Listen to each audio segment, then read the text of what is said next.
Oh, all right. There we are. Friday night. Again, as usual, like clockwork at 8:37. And I don't know if you've been paying attention, Sean, but the YouTube chat has been blowing the fuck up because we got really? I told you, man, you got to pay attention to the chat. Can't just be me all the time.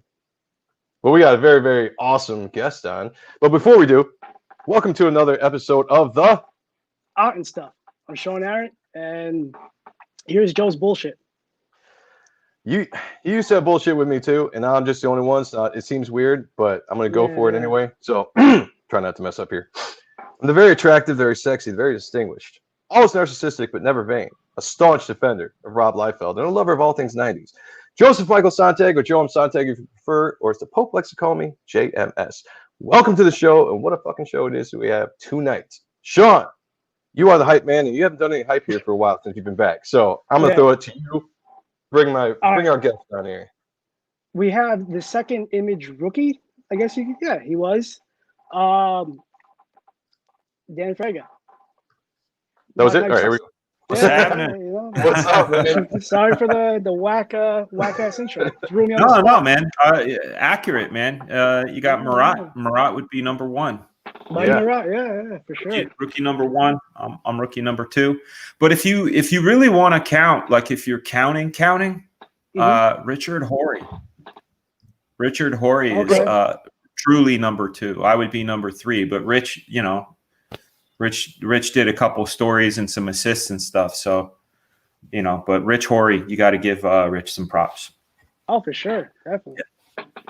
And for everybody in the chat, you guys were just blowing the chat up before we even started. So I'm not going to be able to get everything in before that because you've got I want to say there's got to be. I see some familiar faces in that crowd, man. 50 comments on here. You got some good motherfuckers in there. I'll bleep myself. Thank you for coming, everyone. You don't have to bleep. This is a HBO style adult. Yeah, I know. I like to do that for my kids, though. I go, don't with your sister. Oh, yeah, there you go. I should learn how to do that. My wife is always getting on me about swearing around my daughter, and I have to try to do better because she's starting to pick stuff up. So, right. Until she walks around, fuck. Yeah. Oh, start that coughing thing again. Sean, I'm going to throw it to you and kick off the show with what you want to say. I'm going to try to weed through these comments real quick. Oh, I got some my own questions, so let's see what's up.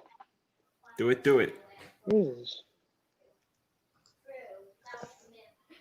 All right. What did you learn from each image partner? Oh, that's a great question, man. Okay. Starting with Rob. Well, the order in which I met the image partners was kind of wacky, right? Like Rob was probably the sixth of the image guys I met. That's Harrison. That's my dude. What's up, buddy? Rob was like probably the sixth guy that I met. I think Eric Larson was first. Then I met Jim Lee. I met met Jim, met Mark, met Wills, met Todd, then met Rob, then met Valentino. But the guy that he had let's just start with Rob. Rob had a major impact. I used to do this TV show back in high school called Comic Review for You. And we did a segment on portfolio reviews, and I had shopped my portfolio around. I've been going to conventions since I was about 14, so I showed my portfolio around a lot, and what I found was the answers were always kind of these canned responses, and I used to joke and say they need to just put like a thing of buttons that you go work on life drawing. Work on composition. Yeah. Work on life drawing. Work on but with no actual actionable things once you got that advice. So I did this portfolio review thing with Rob, and he gave me the most comprehensive review. This was November of 1989, right? So he looked at this is like he was starting to work on New Mutants. He had done What If #7. He had done the annuals. He'd done Hawk and Dove, but he hadn't done New Mutants yet. He had just started. Like he had preliminary sketches, which is basically how I got my inroad, and I'll tell you how that happened. And I will go down each image guy, but Rob gave this thing about like, hey, you know, your figures are good, but they lack dynamics. I can see you like McFarlane. Take a look at what he's doing here. You know, try some foreshortening, try some angles, you know, lead the eye, et cetera, et cetera. I was like, oh man, it's fucking great, man. Like this is the best advice I've gotten ever. Eric Larson, of course, we'll get into Eric in a second, but my buddy Mike, he bought, like Rob had this stack of layouts and sketches, and my buddy saw this character that he thought looked really cool, and it was this dude with these like razors for a hat and razor, and this cool cape. We didn't know who it was, but it was cool, and it was like $60, you know. And in 1989, $60 was a lot of money, but still, my buddy bought it. So on the drive home, Mike flips it over and goes, "Oh shit! Look, it was on Rob's personal stationery, so it had his name, his address, his telephone number, his fax number." It's so awesome. And I was like, dude, can I copy that down? Like, let me just take that down. And so I called Rob, like I cold called him. I was like, hey, this is that guy that you gave the portfolio review. I know I'm, you know, this is out of the blue and stuff. And I said, is it cool if I said, I noticed your fax numbers here. Is it cool if I send you faxes and stuff? And I basically like harassed the fuck out of him for like 2 years. That takes some balls too, though. I'm going to say that really takes a lot of balls. I don't know if it's, I don't know. Like some people think I might be on the spectrum because like I have social anxiety on one hand, but on the other hand, I have no censor. So like the very first time I met Jack Kirby, I was like 16, and I walked up to him and I said, "Oh, Mr. Kirby, I'm so happy to meet you. I'd love to call you. Can I have your phone number?" And he gave me his phone number, right? Or I would read like a magazine, like Comic Interview or something, and it would say Mike Zeck of such and such Connecticut, you know, and I'd go, okay, 555-1212. Do you have a Michael J. Zeck in? Yeah, here's his number. And I would call. I would just call. I did that with like John Byrne. I did it with Mike Zeck. I did it with Art Adams. I did it with tons of artists, and I'm like 14, 15 years old. So I figured, you know, if you're going to yell at a kid, you know, go ahead. Right. But Rob's been great. I think he's a creative genius. I feel like he's a nice combination of Jack Kirby and Stan Lee in one guy. He's got the showmanship of Stan Lee. He's got the creativity and dynamics of Jack. He's got the fire and controversy of somebody like Jim Shooter. I think Rob's excellent. He's one of the greatest coaches. He's got an excellent eye for potential. I mean, if you take all of the Image owners' rosters and you go, where are they now? Where are they now? Where are they now? Or what have they done with their time? Mm-hmm. Rob's guys have done more per pound. Rob's guys have done more. Andy Park, concept artist for Marvel. Jeff Matsuda, Emmy award-winning, art director of Batman. Chap Yape, director of animation. I directed the Ricky Gervais show, and was one of the heads of content at Mattel for 6 years. So it's like I feel like Rob knows talent. He's like the Phil Jackson. You know, he knows his shit. Okay. Yeah. Moving on to Eric Larson. I think Eric. What's up, Mike? I think Mike Green. I love Mike Green. That is my homie forever. My homie. I love Mike Green. Eric Larson. We have a bumpy road of a relationship over the years. He was the very first of the Image guys that I ever met. I met him when I was 14, 1988, WonderCon. I was there to get a thing signed by Stan Lee. The line was so long that it went into Artist Alley, and standing there, and I noticed, like, I see his work, and like I see he's working on the Hulk. I also recognize that it's like there's some McFarlane art. I said, man, that reminds me of McFarlane. And he's like, oh yeah, he did the layouts. I'm like, oh, cool. It was like a cool rapport going on. Yeah. I said, yeah, you know, I'm just waiting in line for Stan, and I'm going to get my Marvel Masterwork signed, and you know, and give him this art. And he said, you know, he's just going to throw that in the trash. I said, I don't think so, man. He's going to want to keep it. And he said, why is that? I said, well, I'm going to be a comic book artist one day, and he and I are going to work together, and we're going to do a remember when situation, you know?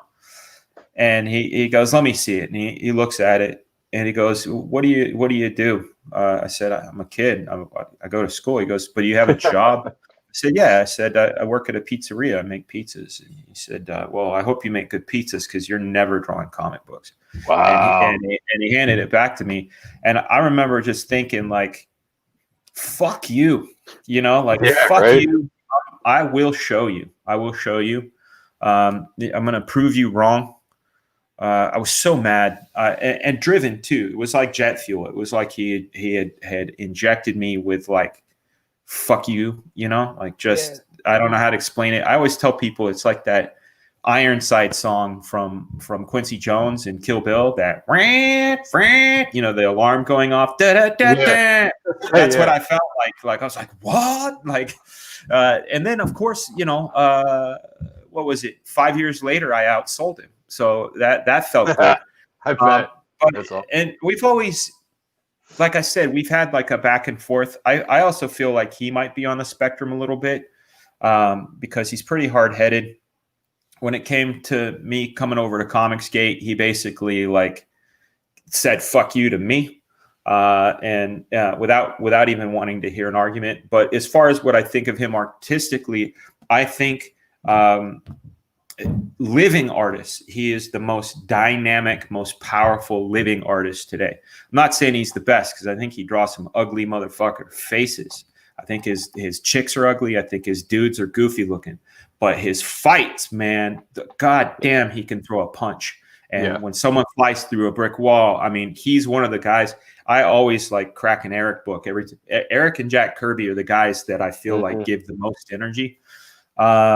Jim Lee, I met Jim in 1988, same convention. He was working on Punisher War Journal at the time, brand new on Punisher War Journal. And I really thought he was good. He's very calm, very collected, very precise in what he does. When he talks, there's no uhs and no pauses. He's just very much like that. I also feel like he's one of those guys that wants to be liked by everyone. So he's kind of everything to everybody. He's one of those guys.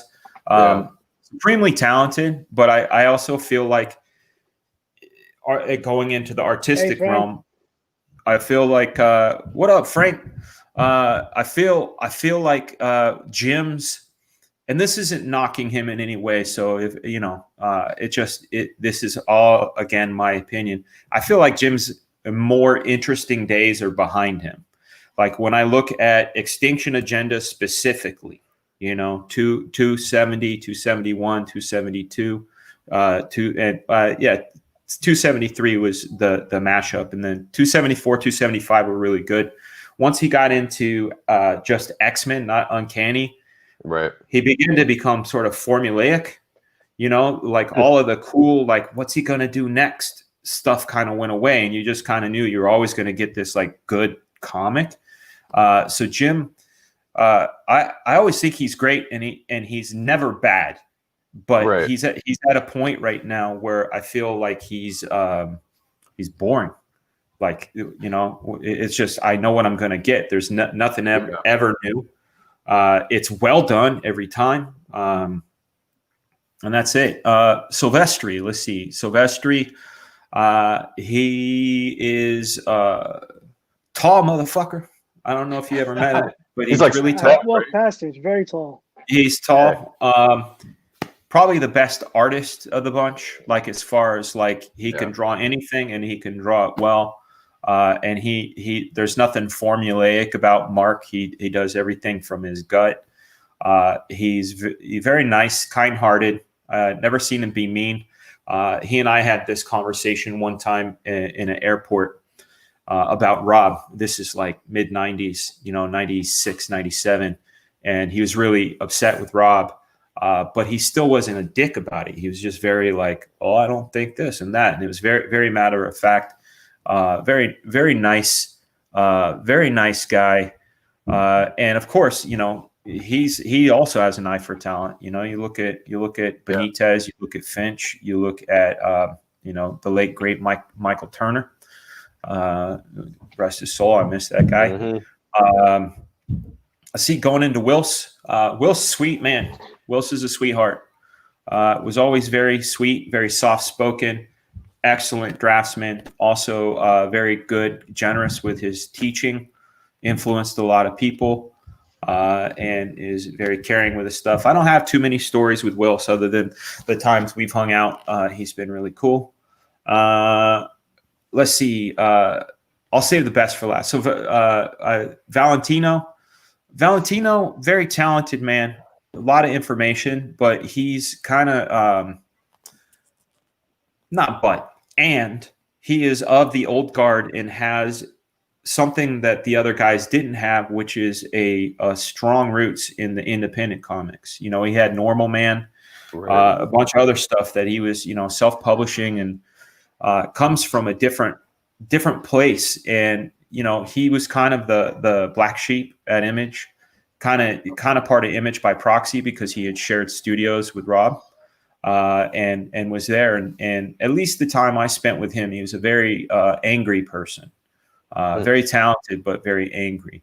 Last but not least, it's hard to pick between Rob and Todd. Those are my, if there was a yin and yang for me, it's Todd and Rob, not that they oppose, but that they complete each other. Right.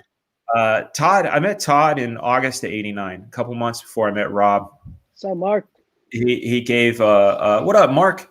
Oh yeah, man, Mark, I'll talk to you about Kid Supreme, man. Kid Supreme, that was, I'm not trying to pat myself on the back, but that was all me. That was 100% me. That was Rob saying, here's a character, do what you want, and I did what I wanted. But I met Todd in August of '89. Hello, children. Here's another one. There's the 9-year-old. Hi, baby. How you doing? They're saying hi to you. Yeah. My brother dragged me in. Yeah. Savages. Careful, guys. Hey, don't hurt each other. This whole COVID thing, having 4 kids in the house locked together is entertaining. I bet. That's the kind way of saying it. That's her name, Fraga B. Fraga B and Fraga Pow. So I met Todd in August '89. I did the same shit that I always do because, like I said, I'm kind of I don't know if unaware. I don't know what the word is, but there was a big long line with all these people with their comics wanting to get their comics signed. And I had no interest in getting my comics signed. I didn't give any shits. I wanted Todd to see me, see my art, and know my name. Like that was why I was there. So I just walked past everybody, walked up to him and said, "Hey, Todd, I'm not here for a signature. Can you take a look at my stuff?" And he's like, "Huh? Yeah, fine, cool, kid." And he went through my stuff and he wrote "Best of Luck." I still have it. Best of Luck, Todd McFarlane. He, out of like my comic lineage is, and Joe, do you draw too, Sean? I do. Okay, Yeah, so you guys will understand what I mean by lineage. It's kind of like your pathway into what got you there, right? So like for me, the very beginning, like the percolations were Mike Zeck's G.I. Joe covers. I didn't know who he was though. I just said these are cool. And that's what I'm saying. These are the beginnings. Then it was Rick Leonardi's Cloak and Dagger. Again, didn't know his name. I just loved the way there's something about it. Looked great. Yeah, I think it might just be Terry Austin. You know that. I mean, Leonardi's great, but and then I discovered John Byrne, right? Mm-hmm. And like John Byrne was the first guy whose name I learned. I was like, why is this cool? Like I see this comic and it's like a comic. I see this comic, but it's cool. Like there's this it's just like coming out of the page. And every time that happened, I went, there's names in here. Oh, John Byrne. Okay. And then I'd see another one and I go, John Jay. Byrne. Yeah, Jay Taylor, he knows what's up. John Byrne. So I was like, I got to find everything John Byrne. Then I found this Marvel Comics Handbook to the Marvel Universe #5, which had a John Byrne cover on it. So I was attracted to it. And anyway, it got me into a comic book store. But like the next one that like I was telling Rob Willis, I don't know if you know Rob Willis's work, but I was telling Rob. Okay, yeah. Well, Rob Willis is one of those guys. Like I was telling him about this. When I saw John Byrne, a bomb went off in my head, right? When I saw the cover of Dark Knight #2, a bomb went off in my head. I went, holy shit, Batman could look like this? He wasn't pajama Batman. He wasn't like Adam West. He wasn't the dude on the fucking Taco Bell cup. He was this old, bloody, big, you know, I was like, you can go nuts. You could go nuts. And then like the another big one was McFarlane. Like I got his Hulk and was like, this is there's something. And so with Todd, he was like, to me, the guy, and he's still the guy. Like I feel like out of all the guys, and no knock on the other guys, all the other Image guys, because they're all very intelligent and everything. But I feel like between Todd and Rob, those guys have all of the cosmos. You know what I mean? Yeah. And I think Todd has it in a Doctor Strange sort of way. He's just that dude is magic. Yeah, he is. So that's my short answer. No, that was an awesome answer. That was great. I loved it. The cool thing about Todd is I think he's producing some of his best work right now. And that's not having drawn in a long period of time consistently, but some of the stuff like the Spawn covers he's coming out with right now, like the Gunslinger Spawn cover that he just where it's the cowboy 309. Did you see the 3 covers for the Kickstarter toy? I saw one of them. He posted 3. Like if you if you pledged on Kickstarter, you get the emails, and he put all 3 covers in the email. So those are great. That's weird. I have to check my email. Yeah, it was like either this morning or yesterday. Okay, I have to go check my email. Yeah, really cool shit. Yeah, it's funny that you mentioned generation-wise. You know, 'cause Sean like we talked about before the show, Sean and I are almost 40. Yeah. And the artists that we grew up with, you know, it's the exact same thing. You know, like the artists that sucked us in. I think the first artist that really I noticed was Todd. Yeah. Because I was a huge Spider-Man fan. And this was before I really got into drawing myself, but there was something about his style that was completely different. That I'm sure you understand when I'm saying this, but when you see it, it does something to your brain. You know, it triggers something in your brain that just attracts you to it so much, you know. And so Todd was like my I mean, it really is. Yeah. And Todd was like my first love when it came to comics. And I graduated to Jim Lee. I was huge into Jim Lee. And I got into Rob, was huge into Rob. And I just kind of went from there. But it was, you know, like those were the guys that brought me through and brought me into wanting to be a comic book artist. And, you know, like Sean and I talk about, and I'm sure it's different for each generation when you're following the guys that are in the business at the time. But I really think that the crop of guys that were there at the time when Sean and I were growing up was just amazing, fresh, new talent that was just energizing, you know, the industry with their images, you know. And that was all of them at some point or another I've been deeply in love with. And still, you know, I still love everybody's art. You know, it wasn't just like Nutbusters. There was some foreplay too. So like it looked cool and awesome. So that's what we got out of it. Yeah. He's talking about Spider's Web in Puyallup, I think. I actually did not know that. Yeah, I've been to that store. At least at the time, it was co-owned by his brother-in-law, Kim. Yeah, cool shop. Cool shop. I always wanted to own a comic book store, although nowadays it's probably not. Yeah, nowadays it's it's now, this is how I do it now. I've always wanted my comic collection. You know? Yeah. Who do you like of the more decent guys? What does that mean, the decent guys? But between Opeña and Pepe? Shit, I mean, they're both great. I mean, recent. There we go. I know the only thing, like, I love what's it called? 7 to Eternity. I love it, and I bought the oversized art edition, and I pour over those. Nice. The thing about Pepe's stuff, and same thing with I think his name is Jorge Jimenez. It's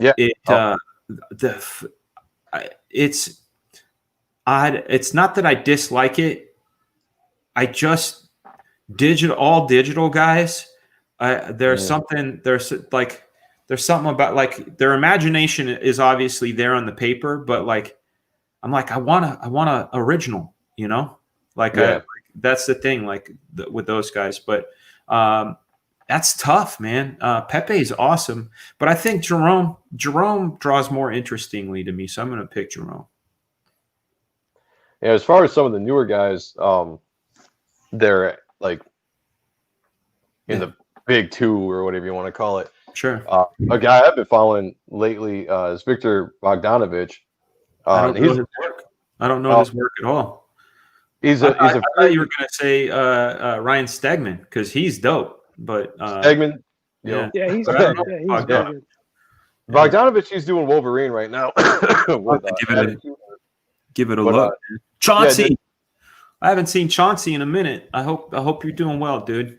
Speaking of generations, do you all agree with Todd that the comic industry skipped a generation of creators, should have been passed the baton after the Image 7? I mean, I agree. There should have been somebody that jumped up and took that torch. Yeah, there was a lot of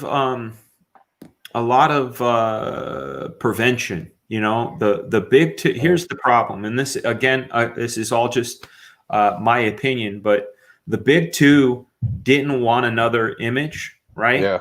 So there was an infrastructure there, because there were guys that could have, like Joe Mad could have. Oh yeah. J. Scott Campbell could have. Stephen Platt could have. Michael Turner could have. And the problem is like when you work for the generation that was holding it down. I got to read this question afterwards, but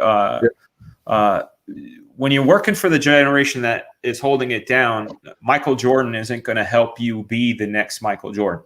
Like, straight up, like, he'll help you if you help him, but he's not going to like lift you to be better than him. He just won't, and that's human nature, I think. And I think Marvel and DC had been stung by the Image guys. So the pendulum swung over to to be kind of writer centric. So even when you got guys like Joe Mad, Scott Lobdell, Jeff Loeb, these guys were like kind of the bigger name. So I think it was very, in some cases, deliberate or symptomatic of what happened. We came from the 7, so we're not going to surpass the master, quote unquote, right? Yeah. And then those other guys are at the big 2, and they're not going to be given the same sort of short leash or long leash that these other guys had. Let's see what Sophizo says. Have you thought about starting your own company or studio to push out some great Boom books? Actually, yes, sir. I do. I have a company. It's called Incredible Comics, and the very first book from Incredible Comics is Black Flag Pineapple Perception. We have a rollout planned, and we are also eventually, not right now, but eventually going to be looking for other books to fill up some rosters. And we're going to stay with the crowdfunding method. And that's it. So, yeah, that's the answer, man. And we'll definitely talk about Black Flag when we get a little bit later. Yeah, for sure. With that campaign and everything. Sure. But going back real quick, I think that really sucks with that. And I do think it was purposeful that the writers became the center of attention again because of the giant artist personalities leaving and having that giant impact. Yeah. But you feel that now to today. where it's all about the writers still. Artists in the industry are still held down.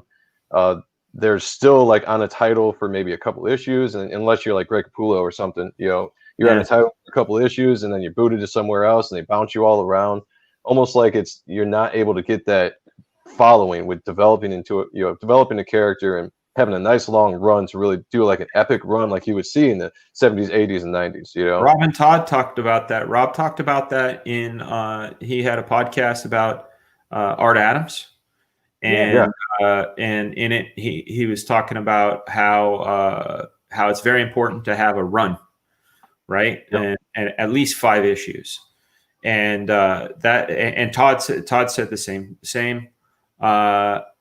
But Marvel, DC, they'll put you on for 2, maybe 3, and then move you 2, maybe 3, move you. So that there was never a chance. Like people go, I like that guy's stuff, but they're never going to go, hey, that's the like with Todd, that's the Spider-Man guy. Yeah, Todd will forever be like, to me, like him. The only guy that can take that now and who's done immensely more pages than Todd is Bagley.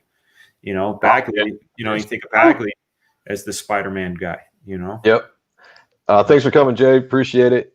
I was actually going to say that, like, I love Todd. He gets all the credit in the world for redefining Spider-Man and making him cool again, and defining the look for generations. And Eric Larson jumped on and did his thing for a while too, and that was great. Yeah. But Bagley, because he was on there for so long. When I think of Spider-Man, I think of Bagley, however you pronounce his last name. But I think of his work. That's the Spider-Man that comes to my mind anytime you say Spider-Man. Yeah. And I think he is probably the best Spider-Man artist in my opinion, because I grew up with him. Yeah. Because he was on that title for so long. He defined the way that they looked. And then going into was it Ultimate Spider-Man or whatever they did, and I can't remember the name of the title, but yeah. Yeah, he's a good dude. He lives about maybe 45 minutes from me. Good guy. Oh, no shit. Yeah. Oh, that's awesome. Where you been, Chauncey? He used to be on my show all the time, and then I don't know. Maybe it's that hour or something. And then also my show got nuked. I don't know. I don't know if you guys know that, but like I didn't know that. No. Yeah, I had a channel, and then somebody said I was putting sexually explicit material on it.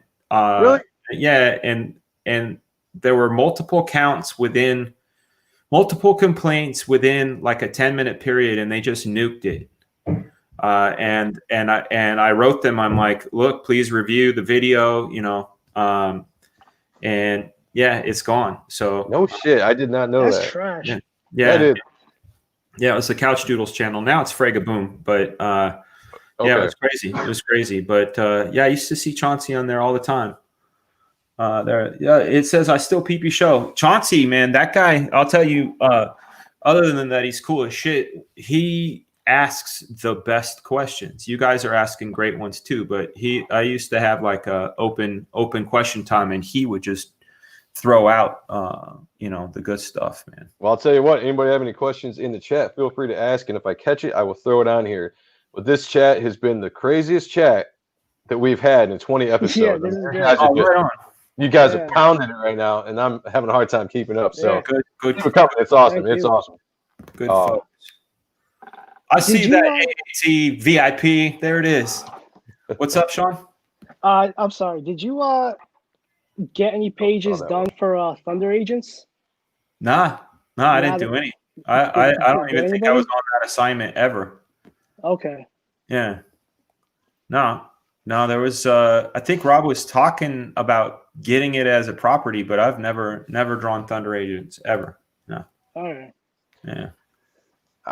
If we backtrack a little bit in your career, sure. When you first came into Extreme and you got put on Bloodstrike, yeah, that was when I first discovered you. And being that you were like, one or two of the top rookies of Image at the time, I should have said this earlier, but when I was talking about the artists that grabbed me and became like my favorite artist for a while, you were definitely on the list.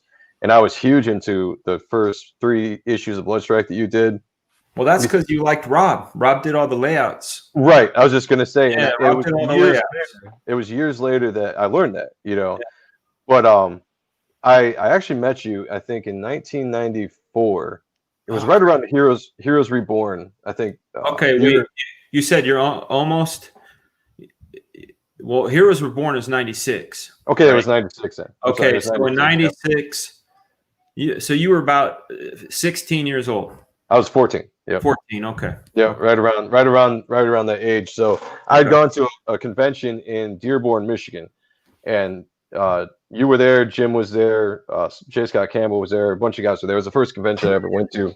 Yeah. It was, they called it Motor City Con, right? Yeah, it was Motor City. Yeah. Yep. Yeah, I remember that one. I had a hat on with a smiley face. I remember that show. Yeah, and I was, a shy young kid. I didn't take any of my art because it wasn't about that. I was just kind of going to see what it was about. But I ended up running across you because you were sitting in Artist Alley, and I want to say that it must have been like around lunchtime or something because Artist Alley was not very packed.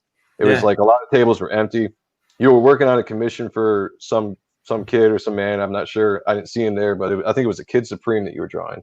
Okay. And I wandered my way up to the table, and probably very sheepishly.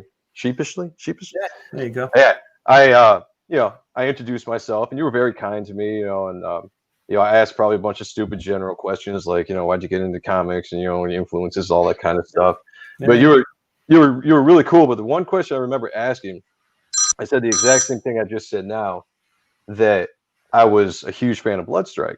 Yeah, and that was the first time that you had said, like, well, I'm working on, you might have been doing Kid Supreme at the time. I'm not sure what you were doing in 96 when you were doing that. Because I had a bad habit of being behind everybody. Because I didn't have the internet, so I wasn't into the message boards. So it was, when I got to the comic book store, it was what I could find, back issues, all that kind of stuff. Yeah. And you specifically say, you're like, well, the style I'm working on now is a style that, I'm really into and I'm going to be pushing forward. Yeah. I remember going out and finding that style. And that was the first time I realized that, you could kind of segue a style and grow and change as you went, and as I followed your career, I saw you do that quite a bit,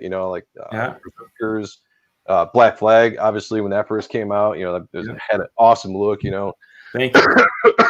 But yeah, I mean, you were pretty cool to a young kid that, was very shy and everything. I just want to say, like, thank you for that, because you were probably the first professional artist I ever met in my life. Honestly, I think you were the first one I ever met and actually talk to. So. I'm glad. I'm glad that you have that good memory, man. Because I always try to put myself in the shoes of the other person. I had, like I said, I had my Jack Kirby experience, I had my Rob experience, I had my Eric Larson experience, and the Eric Larson experience could have gone one of two ways. Like, what if I was like, well, he's a professional and he draws the Hulk, and he would know. Maybe I shouldn't draw. Like I totally could have taken it that way. But instead, I got angry. But you never know who you're dealing with on the other side.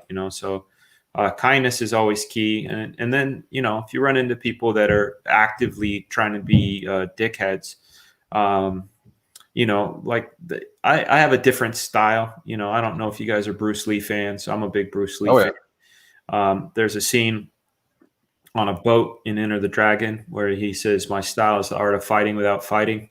And he ends up like tricking the guy into getting into a boat, and then, lets the guy just like float off. That's my style. I don't like, if someone gets in my face, I don't like, oh, fuck you, and punch them in the face. I end up making them like either punch their own face or walk off, And I really think you're one of the more positive people in the industry right now, with all the crazy bullshit that's going on, especially with the Comicsgate hate out there and all the political nature that's going out there. Yeah. You come on and you generally spread some positivity in the world. Well, that's good. I think that's awesome. You're like the comic book Buddha. Fat and happy. You know what, man? It's my whole thing. It's like what I just said with the Bruce Lee thing. These people come out saying Comicsgate is a hate group, and I'm just telling you from knowing a lot. I'd say I know probably 85% of the Comicsgate people. There's no hate. There's no bigotry. There's none of this stuff that they're talking about. And some of the examples they use, it almost feels like politics. Like the last time they used some out of context clips, and they they try to paint pictures with paint that doesn't exist. That's what I always how I say it. You're trying to paint pictures with paint that doesn't exist. You're trying to make connections with thread that doesn't exist. So there's a lot of I feel like there's a lot of hate, but it's not in Comicsgate. Like, you know, but the I'd say the flip of that, or at least the addition to that comment, is guys like Ethan and I have completely different styles on how to deal with people. Ethan's the kind of guy that, like, even if you get in his proximity, he'll punch you in the nose, you know, like straight up. And someone will go, that guy's a face puncher. And you know, but the point is like, don't get in his face, you know? Yeah. I'm the kind of guy, you get in my face, you're going to end up fucking yourself up. I'm not going to fuck you up. You're going to fuck yourself up. Yeah. And that's just our different styles. But yeah, see, Darren gets it. We love hats and bunny ears and bunny ears. I was just saying, you know, like, well, EBS, you know, it's kind of like the Donald Trump of comics. Hey, I lost audio. He gets attacked. I'm gonna dip out and come back in. Okay. Okay. If he gets attacked, he'll fight back. Sure. You know, I think, you know, and I pay attention to EBS. You know, I pay attention to all you guys. Smart dude, that guy. He is very smart, and that's one of the things, you know, about me and Sean is, I don't really claim allegiance to any group, but I'm loyal and I'm supportive of independent creators and also the people I grew up loving. And I'm very in tune to the political world and how things work. You know, so it's very easy to see that aspect when it comes to how Comicsgate's attacked and how you guys are attacked with certain things. And I just kind of tune out all that bullshit when it comes to that, because really it's about the comics. It's about the art. It should be. That's what it is. You know? It absolutely should be. And here's the thing, man. Like up until March, I was what you call Comicsgate adjacent or comic book friendly. I'd been on Ethan's streams. I bought books, supported books, showed them in my Twitter feed how excited I was to get CyberFrog or any other Comicsgate book. And it wasn't until I was attacked for liking CyberFrog that I fully understood. I was like, you're calling me a cuck, a has-been, a piece of shit because I like a comic. Fuck you, I'm Comicsgate. Like I was like, here, you just shoved me. That's what happened. And I was like, I now I get it. Now I get completely why there's this fight. There's people out there that are slinging mud over like non-issues. So, and you know, I followed the whole thing too when you I saw the Facebook post that you put, and you had the video in there of why you were joining Comicsgate and all this stuff. And I thought it was really remarkable. I watched the whole video, and you know, you said that, you know, look, to anybody that knows me, you know who I am, you know what I stand for, and the fact that I'm joining Comicsgate, that should tell you that it's not this, it's not that. That's right. And, you know, that's a hell of an argument. It was a great argument to put it out there. It didn't matter to a lot of people. It didn't matter. I was gonna say, and then you read the comments and you go down and you see all the bullshit. I was really shocked at the response, especially, you know, from Eric Larson. I watched the back and forth that you had with him when he commented on it, and that's one of the things that it saddens me about the comic book community, that the industry has become that, you know. Yeah, it's nuts. It just sucks, you know. But I support I pretty much bought most of the comics I bought lately are all comic book or Comicsgate projects, with the exception of, like, I always buy Brett Booth stuff and Greg Capullo and some of the guys following. But you know, it's just the excitement and energy, I think, is in independent comics, you know, and Comicsgate is definitely a part of that. When you look at the amount of talent and the characters that are being produced, it's unmistakable, you know. And I think the hate's going to keep on coming, but, you know, it's just, that's the indicative of the world that we live in today, unfortunately. It is. And, you know, I don't know if it's because the business is doing what it's doing that there's more people fighting, you know. Like, I imagine it like a sinking ship, and like before the sinking ship, the rats are all dancing and enjoying the cheese and shit, and the ship starts to sink and the fucking rats are fighting each other to get to the top, you know. Like that's what it feels like. And then there are some that are like completely out of the ship, right? And they're like, fuck those guys, you know, like, I don't know. It just seems like a crazy thing. Favorite comic books, past and or present? Oh man, we should all answer this question. That's a great. Yeah, I'll say.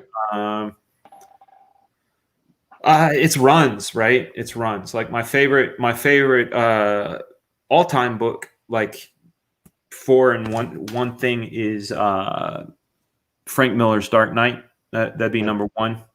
I really enjoy McFarlane's and Michelini's run on Spider-Man 298 to 328 with a few holes in there. Let's see. I like Cosmic Odyssey by Mike Mignola. Present. Hell yeah. You have the layouts to that, right? The pencils. I have pencils. Nice. Yeah. Can you share those? Because I've heard I have nothing but you know what? Email me. I'll get you guys the PDF, but you guys can't share it with nobody. I only share. I share it with people I know. Yeah. Because that'd be awesome, man. If it gets outside of the people I know, then I know the people that I know are bastards. Yeah, that's true. You can trust us. I'll tell you that. Right. All right. So yeah, no, I'll get those to you. Let's see. I mean, there's different things. Like those are all story / art based, but then there's like I really dig on early Stephen Platt. Like I really dig his stuff. Like but Moon Knight. Moon Knight, Prophet. Yeah. Let's see, present day. It's mostly Comicsgate books. You know, I like what Ethan's doing. Mm-hmm. I like what Mark and John Malin are doing on Graveyard Shift. I really enjoy the work that Patrick Thomas Parnell's doing. You know, that's about it. I mean, you know, there are single issues where I'm like, yeah, that's cool. I mean, if we took a tour into my office to my spinner rack, you can see what my favorite comics are, you know, right. But a lot of them are single issues, you know, like What If #7 by Rob. What if Wolverine was an agent of S.H.I.E.L.D. is like, you know, I love that book, but it's just like a single comic, you know, and Jim Valentino did the layouts for that book. A lot of people don't know that, but you know, Jim Valentino laid that out. So that's and there you go. Lucent and Absolute are my hearing, so I'm gonna do this again. Oh yeah, his Bluetooth. His Bluetooth might be losing some battery. Oh, that sucks. Well, for me, man, maybe Mark, but not under that name. And I'm not sure if SWAT can happen because I don't know what kind of deal Rob made. Because SWAT was part of Awesome, and I don't know what happened with that book. I wish, but also if you take a look at Mark Millar's Kick Ass, which was like basically a blatant ripoff of SWAT, you know, it'd be kind of pointless for me to do a book because then a lot of people go, "You're just doing Kick Ass," and I go, "Fuck you guys." Yeah. Hey, Sean, since you're back, can you hear us all right? I apologize. No, you're fine. I'm getting texts and calls, so it's fucking up the audio. So it happens when you party naked, man. So, it does. It's all good. I'll go with that rumor. What about you, Sean? What was your past, present, and I can't remember the question, but like favorite books, past and present. Past and present. That Cloak and Dagger run by Rick Leonardi. Yeah, but you know, you're right. It's actually Terry Austin. Like most of the shit I love, like visually, it's because of what he did, like to add to it. And I think the Cloak and Dagger stuff, because you had the Mignola, the Silvestri, the Adams, which is awesome. Yo, that's a Bible. That's a Bible. Yeah. That's a chapter in the Bible, you know? Oh yeah, that kind first shot with the unicorn. Mm-hmm. That very first shot with Dagger on the unicorn. It's like, God damn, that's some shit, man. You're on point with that. Look, I cried when the Incredible Hulks they merged because the mother said, "Help him out." You know, she gave the speech, and I was like, "Oh man!" Granted, I was like 5 or 6, but I don't know that. Which one was that? Like 377 or 376. Is that Keown? Yeah. I would say, I think that would be a Keown. Yeah. I never read those. I always looked at him because I thought his art was dope, but like I just flipped through them. Yeah, Charlie is Fatal looks awesome. Yeah, Yep, Darren Wright. Yeah, that guy. There's guys like when I see their stuff, I'm like, you better keep up, old man. Like I have to give myself a pep talk. I see Charlie's work, I see Rob Willis's work, and I'm like, oh, Rob is. You can feel the heat. Mm-hmm. It's like you better keep your shit fucking going if you're going to compete with these guys. Yeah, we had Rob on. Was that last week, Sean? Yeah. What a fucking no, we had TJ last week. We had TJ was on last week. Yeah, we had Rob on 2 weeks ago. But Rob is everything. He reminds me at least like obviously he draws tremendously, but like as a human being, he's so kind and so thoughtful. He's a good dude. Like he's good people for sure. Yeah. He is really good dude. Another guy that was like that was Mike Turner. Mike Turner was very straightforward and kind as well. So Rob's a good dude. And I mean, I don't know Charlie. I've talked to Charlie a couple times. Every time I've talked to him, he's been badass. So, yeah, we've had Rob on a couple times. It's always been a pleasure talking to him. Really, really cool dude. Yeah, man.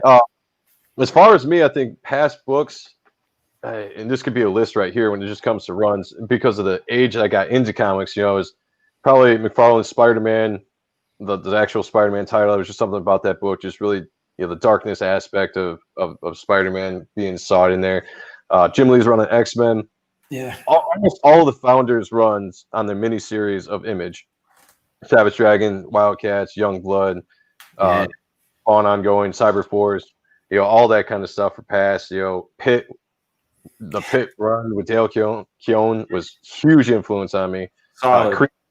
Creech, Spawn, and like all that kind of stuff.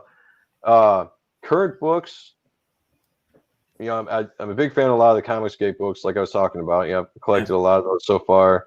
As far as the big two goes, I'm kind of reading, I'm way behind. I'm kind of reading Batman right now with Tinian's writing, and I think Jorge Ramirez is drawing it. But current books are hit or miss. Like I'll follow artists.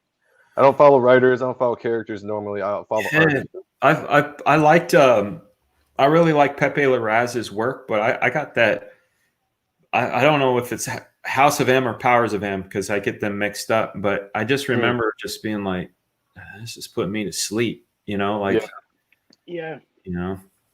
Well, like I was just telling Sean before you came on when we were talking earlier, I'm reading Wolverine right now, and I say reading as in loosely, but basically I'm looking at the pictures because the story bores the hell out of me. But I loved Adam Kubert's art. Is this kind of morphed and changed over years. I've always been a big fan of his, and Victor Bondanovic's been a fan of his. And I honestly, I say this: I don't read a lot of comics. I just look at the comics. Awesome pictures. I got to look up Victor Bogdanovich's stuff because is it with a K or a C? Yes. Okay. Wait. Is it? He's like Capullo and like Otley. Like it's a good combination. Yeah. I'm looking him up right now. Oh, that's cool. There's like a painting that he did that's really neat. And a Superman one. Oh, Superman. There's like a Superman. Oh yeah, this guy's awesome. Yeah, dude, he's awesome. He's young. He's young as far as I know. This guy's stuff. Holy shit. Yeah, he started over in DC. He did that Superman run where it's like the Chinese Superman. I see the Capullo for sure. Yeah, he did one of the Arkham game adaptations. He did a good job on that. Yep. But he's solid, man. Yeah, he's solid. He's badass. But yeah, it's probably my past and present right there. But I live in the 90s and the late 80s when it comes to all my influences. And the Image guys, I say it a lot. Like, I'm a child of Image. I'm a kid of Image. I was born of the Image founders generation of art style, storytelling, and all that stuff. My art comes from that. The way I do my books come from that. So I am firmly still one day hoping that the industry, which probably will never happen, but I would love to see an excitement like that, which is I actually only get right now from Comicsgate and some other independent. I think you're going to find it in Comicsgate, and I feel like some people will find their way over, and I think the whole Comicsgate is hate stuff is eventually going to fade, and it's a lot of I hear from a lot of pros, they're like, kind of behind the scenes, like, look, man, you know, I'm not against Comicsgate. It's just like, if I do that, like, I don't know if I could work again. And like, you know, like it's this sort of fear-based thing. And I feel like once the stigma kind of goes away, you're going to see a lot of really cool, even more cool artists come over. So I think the best is, I mean, it's been amazing, but I feel like that there's even more to come. I think once people push back against the cancel culture, I think once they see what of a fraud that movement is, and the fact that you can just try to end someone's career because you don't like them politically or religiously or whatever, I think once that gets some pushback from people, and I think it's starting. I think people are starting to kind of see the cracks in the system of all that shit. You know, I push back. I always, anytime anybody gets in my face, like, especially like the ones that have the loud voices in the you know, the sad, joyless, wokey culture. I tell them, I literally say straight up, just cancel me then. Like, just cancel me. You can't. Like, you don't understand. Like, you can't cancel Ethan. You can't cancel me. You can't cancel Malin. You can't cancel Comicsgate, guys. You can't. Go ahead and try. Like, what are you gonna do? You know. And I think that's what's awesome about Comicsgate and anybody else that's doing independence, because it's all on you. You're not dependent on a big two or whatever, or politically trying to toe the line somewhere. You do what you want. You produce what you want. You know, and I think that's the closest to like the old Image days. You know, the guys they broke off on their own. They did what they want without any restraints from the corporation. You know, and I think that's the closest I can see energy wise. Right on. What's up, Ryan? What up, man? I hung out with him last year at Terrificon. He's a cool dude. I really like him. Yeah, he's a dude, for sure. We had him out a few weeks back, and his chat was pretty cool too. Well, your chat was talented. I'll say that. Yeah, he's some really nice AAT. You know? Yeah, that is for sure. Yeah. So I got a question. Go ahead, were you on? Well, thanks, Joe. Oh, you're welcome, man. At Extreme, were you there when that Mario Lopez show was filmed? Yes. Yeah. All right. Yeah, I was there. Break it down to me, because I got a story afterwards, but mine is really, it's going to show I'm a shallow human being, or I was a shallow kid. But can you talk about that scenario? I just remember him coming through with his camera crew, and then there was another guy that was there too. He was the bully kid from Parker Lewis Can't Lose. I forget the name of the actor, but he was also on ER, the Abe something. He was there, and Mario was there. I mean, it was cool, you know. What was his name? AJ Slater on Saved by the Bell. What was his name? I think it was that, or AC. AC Slater. There you go. But I mean, I just remember them kind of walking around, like doing a walk and talk. I mean, I don't remember too much other than that. Nothing really of note that You're probably recall. just working. Yeah, exactly. We were kind of not instructed, but it's like, yes, camera crew is coming. Just, you know, do your job. Mario Lopez. Yeah. All right. No, because of that, this is horrible. I became a diabetic when I was like 14 or 15. And like I was like, oh, boo-hoo. You know, I'm a kid. I got diabetes. So anyway, that show inspired me. I wrote a letter to Make-A-Wish because as a child, I thought I have a disease. That's amazing. All right. You know, like, forgive me. So I wrote, I'm like, my name is Sean Ahrendt. I am a diabetic. I want to go to California and have Rob Liefeld draw my character because he drew the kid's character. Gave it to my doctor, and then my doctor explained to me how it really is. I'm like, motherfucker. Yeah, but that's crazy, man. You're like, you know, I got a hangnail, man. I need. Yeah. But diabetes is no joke, man. It's no joke. Oh, I know. It'll be 25 years in December. It is what it is, you know. I'm doing well. And Sean, actually, he's working on his own creative book right now about a diabetic superhero, which I think is a really that's incredible. Yeah, it's an awesome concept. Okay, the main thing on that is you got to make sure that the name of the book is like fucking top notch. Like it's got to type 1. Yeah, it's type 1. Like type 1 diabetic, type 1 armor. Like it's all of this shit I grew up on. Just threw it together in a melting pot. It's like here's a here's something I hope you guys like. That's awesome. I love it, man. There's a I had do you guys know who Paul Jenkins is? Oh yeah. Yes. Oh yeah. Paul lives like 10 minutes from me, and he was over here. He was over here. We were having some beers in my driveway because the COVID thing. We were socially distanced and stuff. But the thing I like about his brain is he has those sort of situations. You know, like what if you only had superpowers for 1 hour? You know, like each day you only got 1 hour. Like that was one of the concepts. And I was like, fuck, that's nuts. And he's like, yeah, but he's like a drug addict. Imagine if you could feel superhuman for 1 hour and then for the other 23, you just felt normal. Yeah.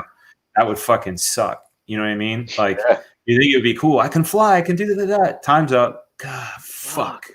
Yeah. You know? That's an interesting concept. Yeah. So I like the idea of this guy being diabetic. Cause like, I'd imagine this dude just being like badass and then kind of just getting like fucking low sugar and shit and just being all, Well, it'll work itself out, you know, like it's, you know, like it's not going to be stupid. It's not going to be like, oh, I need candy bar shit in them. Yeah. It's not going to be that insane, but you know, hopefully it's like the old 80s cartoons I grew up on, you know, like funny violence like that. Man, the 80s had the good shit.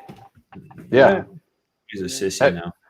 Have you ever gone on YouTube and you can find YouTube videos where it's all like all the opening themes of 80s cartoons? Yes. And you watch that and you look at the animation that they were doing in the 80s because they were getting all this stuff from like Japan, you coming over and doing a lot of their pilots and all that kind of stuff. The art was amazing in cartoons back then. I don't know what the fuck is going on nowadays. The shit is goofy.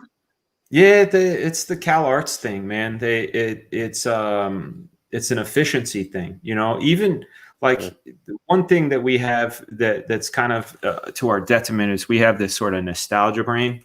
And what they did, and this is something that McFarlane had taught me too, and he had mentioned it in the interview that we had done on my channel, and he had mentioned it back in '93. But what he said is that most people remember the good shit, and they don't remember like the mediocre shit. So if you go and you like, I think the greatest comic or cartoon opening of all time is Thundercats. Like it's just, you know, it starts off with fucking, you know, beams and shit flying to Earth and all that. Fred Flintstone, man. Come on. But yeah, Pedro is an animator, so he'll understand this. Like the stuff like you see nowadays, whether it's Steven Universe, Loud House, Adventure Time, any of this stuff, the Cal Arts crap, it's designed for efficiency. Your model packs are very small. The movement is very limited, and you can do a 26 episode season and keep it in budget and keep it within a certain schedule where that other stuff you couldn't. So that it's really symptomatic of that. You got the touch. You got the power. Yeah, man. Dirk Diggler sang the Transformers theme song. You can't fucking go wrong there. You know? Did he? Oh yeah. You know, Boogie Nights. I did not know that. All that's said and done, you're a winner. Yeah, that was a Transformer shit, man. Yeah. Yeah, there you go. It's a horrible shortcut, like art shorthand. I hate it. There you go. It's like Pedro. A key, right? It just seems like they have the proper key set. It's like A, C, and that's how they get the cartoon. There's no finesse to it. Right. Yeah. And I was a huge fan of cartoons when I was a kid. I'm still a huge fan of cartoons when the art is good. Like, I like a lot of stuff that DC produces because they put some time and effort into that. Sometimes the story. Very talented directors too. Sam Liu. Yeah. Former Extreme Studios guy. Jay Oliva, not an Extreme Studios guy, but super talented dude. Those guys over there at DC, they know what's up. They definitely know what's up. At least DC animation. I was gonna say the animation. Yeah, I mean sometimes the stories are they're here or there, but visually wise they're absolutely beautiful to look at. Yeah. I want to segue real quick and let's get into talking about Black Flag. I mean, you did this character or you did this book back in the 90s, and you come back, now obviously under Comicsgate banner, but Incredible Comics, more or less. Banner. Yeah. Bringing it back, and you're doing a series of these books. And right now, I think, let me bring this up. Yeah, all right. Right now, you're killing it on your campaign. Oop, there we go. At 184,402 with see, you see that. Congratulations. That is awesome. Thank you. You see one number, I see a different number. I'm $15,398 away from being able to take this bunny suit off. Yeah. That's how I look at it. No, this is incredible. I had anticipated, wanted, hoped for, dreamed of doing 50,000 in my 60-day run. And the fact that we're almost quadrupling my hopeful number is it's bananas. It's incredible. No pun intended, but it's this back when I designed it in 1993, I crafted it to be like the. I always bring stuff back to McFarlane. You can tell what a McFarlane fan I am. He said one time that he didn't draw the way he drew to buck a system. He drew the way he drew to entertain himself, to keep himself in the chair for 10, 15 hours a day. And if you can't do that, then, it's going to be a grind. So what I did is I filled a book with characters and concepts that make me excited. And I write stories, and I come up with concepts and plots that I can, keep myself motivated, because it can be a grind. No whinging or complaining, but sitting in a room all by yourself for 10, 15 hours a day, 5-7 days a week sometimes can be a grind. But when it can be, now I'm going to draw the guy with guns. Now I'm going to draw the big purple monkey. Now I'm going to draw the alien. Now I'm going to draw the wizard, or the cool Wily Cat, or the sexy anime chick. You get, like, every day is a joy, So when I designed Black Flag back in the day, and I created these characters, I created them so I could always have fun, like this guy you're about to creep up on. This particular one was this is an old school Extreme Studios mashup, if you want to look at it that way.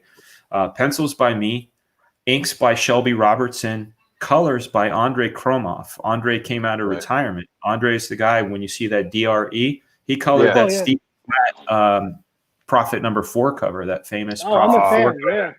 He colored that. So this is like some old school, but with this character Rascal, outside of his really rich heritage and his background, he excites me because I get to do my McFarlane fix with him. Like, anytime I want to feel like I want to flex my Todd McFarlane muscles. Thank you all about the books. I appreciate it, man. Thank you, Pedro. Anytime. Yeah. Rob kicked my ass. Rob kicked my ass with his cover. But yeah, this guy here satisfies my my McFarlane, my craving to get into that sort of funky McFarlane stuff. The character Raiden, I'm a big Michael Golden fan. So Raiden is kind of my Michael Golden, Doctor Strange sort of feeling. Sniper is my Mike Zeck, Jim Lee, Punisher sort of thing. Gorilla is my John Byrne, Hulk. Sort of vibe. Here's another Extreme Studios alumni, Pat Lee, with the Incredible Comics logo right there. I love that logo, by the way, man. It sparks like a nostalgia look when you see it, but it just looks great with all the art. Like I love how you put your books together. I mean, it's just gonna be Haddon McKinney. Awesome. I hired an incredible graphic artist, Haddon McKinney.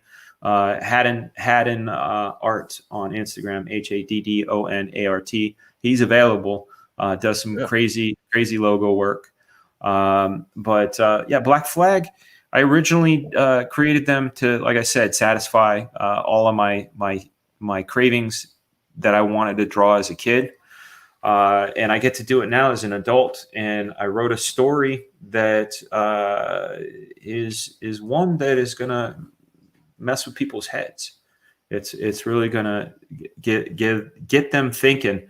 That's why you don't hear me talk about the plot that much. I can tell you like how it start, but I definitely cannot tell you much more than that.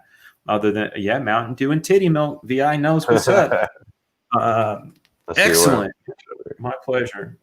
So the Dagger City, which is basically like my Metropolis or Gotham for Black Flag, has this sinkhole that has opened up, and the news has shown up to see what the problem is, and all the utility workers are there trying to figure it out, and we find out a little bit of the history behind Dagger City, how it was built on a cursed pirate, an old pirate haven, and suddenly during this news report, the military and anybody who's familiar with Black Flag, and people, if you're not familiar with Black Flag, at the very bottom of this campaign, there is a link to a PDF to the original series. So if you want to give it a read and get caught up, so when I talk about, there's the links right there. There we go.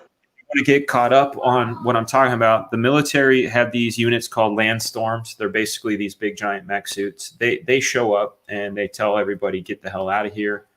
And then all hell breaks loose. This sort of muck, this matter comes up out of the hole and starts this total battle with the Landstorm guys, and it's tearing them apart. I mean, it literally is tearing them apart and taking the pieces of these Landstorm guys and assimilating them. So this creature is getting bigger and badder, and that's when Black Flag is called in. They come in, they arrive, they have to fight this thing off, and that's sort of the setting of the stage of what's happening, but it's really just the tip of the iceberg. We find out, why this. We're going to find out why this thing exists, what's happening, what's going on. How can Black Flag initially defeat this thing, and but not for long. That's what's going on. Yeah, it's awesome. It sounds great. I can't wait to get it. I think I backed. Let's see. I went and got the original. I backed it when it originally came out, and I went back with the Rob Willis covers. I think I got the black and white and the color of that. Thank you. Yeah, definitely, man. I'm extremely excited because, like I said, I followed Black Flag when you brought it out in the 90s. I loved it back then. I was extremely excited when I heard that you were going to do it again now under your own thing. Yeah. So you definitely got a supporter here. Thanks, man. Absolutely. Appreciate it, sorry, guys. I'm trying to catch up with all your comments. Like I said, if I missed them, you guys are right. Curious. Unhinged Entertainment presents Absolute, and he's got a great book. I'm doing a trading card for him. There's a few campaigns that you should go out and back because I'm doing trading cards for him. If you go out and get Zaid Comics Lost Pages, you're going to get a Crimstone card from me. If you bag another case of the Littlest Umbrella by that umbrella guy, you're going to get a trading card. You back Battle Brick Road, you're going to get a trading card from me. And of course, Unhinged Entertainment Absolute, you're going to get a trading card. So those are all books I believe in. I wish I could draw. I wish I had the bandwidth to draw a card for everybody, but those are some really good books. And of course, we mentioned like brand new books. We got Chimera and Canales' book SOS Volume 2, which launched today. We got Doomsday Kingdom, which is out, really cool zombie book. We've got Skits. I mean, there's so many good books, man. I end up forgetting there's so many, and then I always kick myself. I'm like, oh yeah, and then there's that book. Oh yeah, Cecil. Don't forget Cecil. Oh yeah, crazy man. There are so many good books, and I think this is the cool thing, or actually maybe the detriment of Comicsgate, is there are so many good books you get to learn about when you watch like your stream or EBS's stream, and all these books get brought up, and you go look at them. They look all awesome. Yeah. Like I only have so much money. Right. I don't have so much money to go, back all these products or projects. There's a lot of talented people. Yeah. Yeah. And Code, thank you very much. Yeah. Code, the Barton brothers, and Rob the Replicator. Those Australian Vegemite eaters. I always give them a hard time about their love of Vegemite. But yeah, no, those are also great books, man. Like just incredible, and of course, Fatal. We talked about Fatal a little bit. Yeah, it's one of those things where it's like, yeah, I wish I was independently wealthy and on top of it. So yeah, Kozor is slept on. Yeah, amen, Darren. That's right. You guys. I don't know if I back that or if it's on my list, because what I'll do is I'll go watch a bunch of campaigns because I know I'm not going to be able to back it at the time. So I'll put it in my watch list. And then when I get a chance, I'll go back them before they close. And I either back that or it's waiting to be backed. I'm going to check that out for sure. Yeah. Thank you, Frank and Diane. Appreciate that. How much time do you have with us, Dan? I don't want to hold you longer. Whatever. I might take a little smoke break and stretch if that's cool. Yeah. For sure. Because I'm still healing. So if I could stand up and, what did we used to call it in the old days? An attitude adjustment. An attitude adjustment. So yeah, if you guys give me like, I don't know, a minute, I can keep going. So just, do your thing. I'm going to mute my mic and you.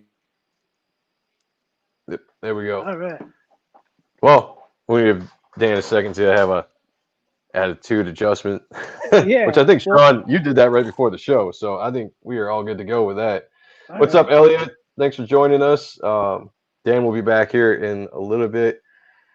Thank you to everybody that's came on. I was going to say. Thank you for giving Joe all this work scrolling, because you're killing me over here. No, I like it. It's awesome. It's awesome. I show up. He does what needs to be done. And you guys are putting him to the test. You are too, man. I'm glad Sean's here to ask most of the questions because you guys are keeping me. This is a full-time job tonight. Yeah.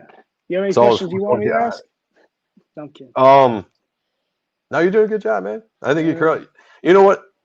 We were talking earlier about observations today, and you were talking about the Heroes Reborn shit. And I wanted to ask Dan when he comes back about the story that Rob told about when his cross-country travels. Yeah, when he goes to Marvel to get the money, when he drops off all the pages for Captain America or whatever, and just I want to see a retelling of his experience of that. So yeah, if you want to ask that when he gets back, Thank you, Savizo. Yeah, man. Safizo, Graphicos, and JoJo, and a lot of you guys that follow us on a regular basis.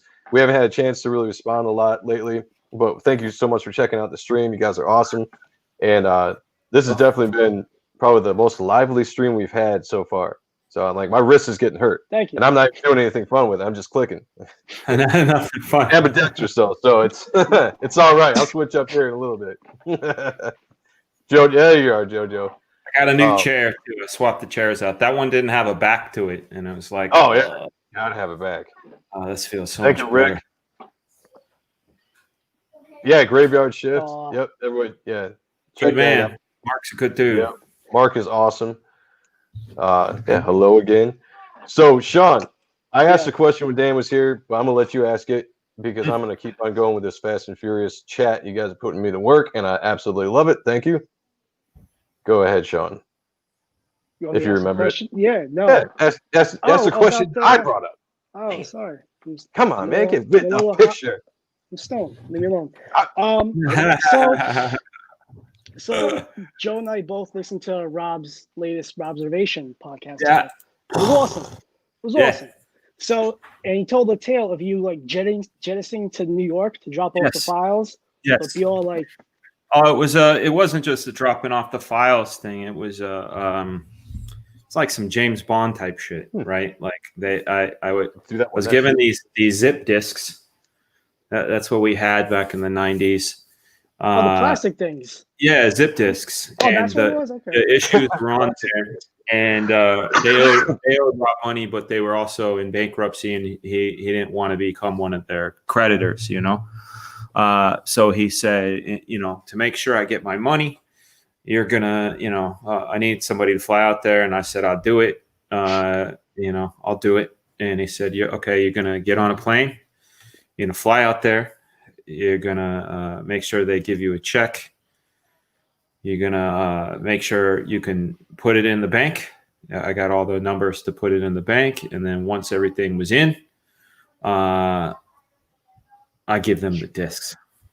And that went down, man. My buddy, it was cool too, because I got my pal Nick Vardanian, my Armenian pal, who lives out there, and he facilitated picking me up and taking care of me. One of my favorite parts of that trip had nothing to do with going to Marvel and strong arming them. You know, in fact, we got really lit up. And there used to be this ice cream cake. I don't know if you guys remember. It was called the Antiman's Viennetta. You guys remember those? I remember it was Viennetta.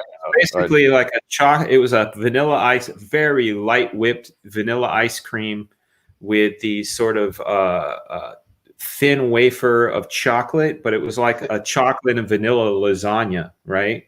Except that the wavy parts were crunchy and the ice cream was fluffy.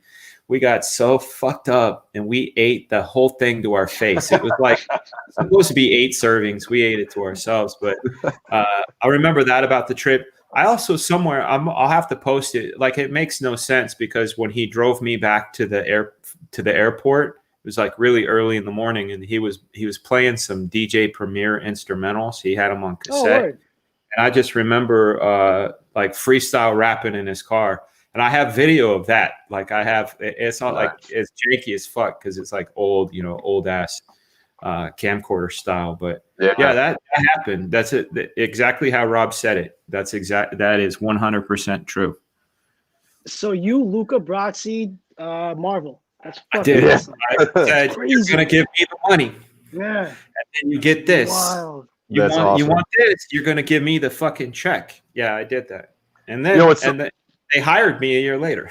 I was just gonna say it's funny because he brought up there. He's like, that you also when you were there, took a chance to show your art around and all that kind of, which is smart, which is definitely smart.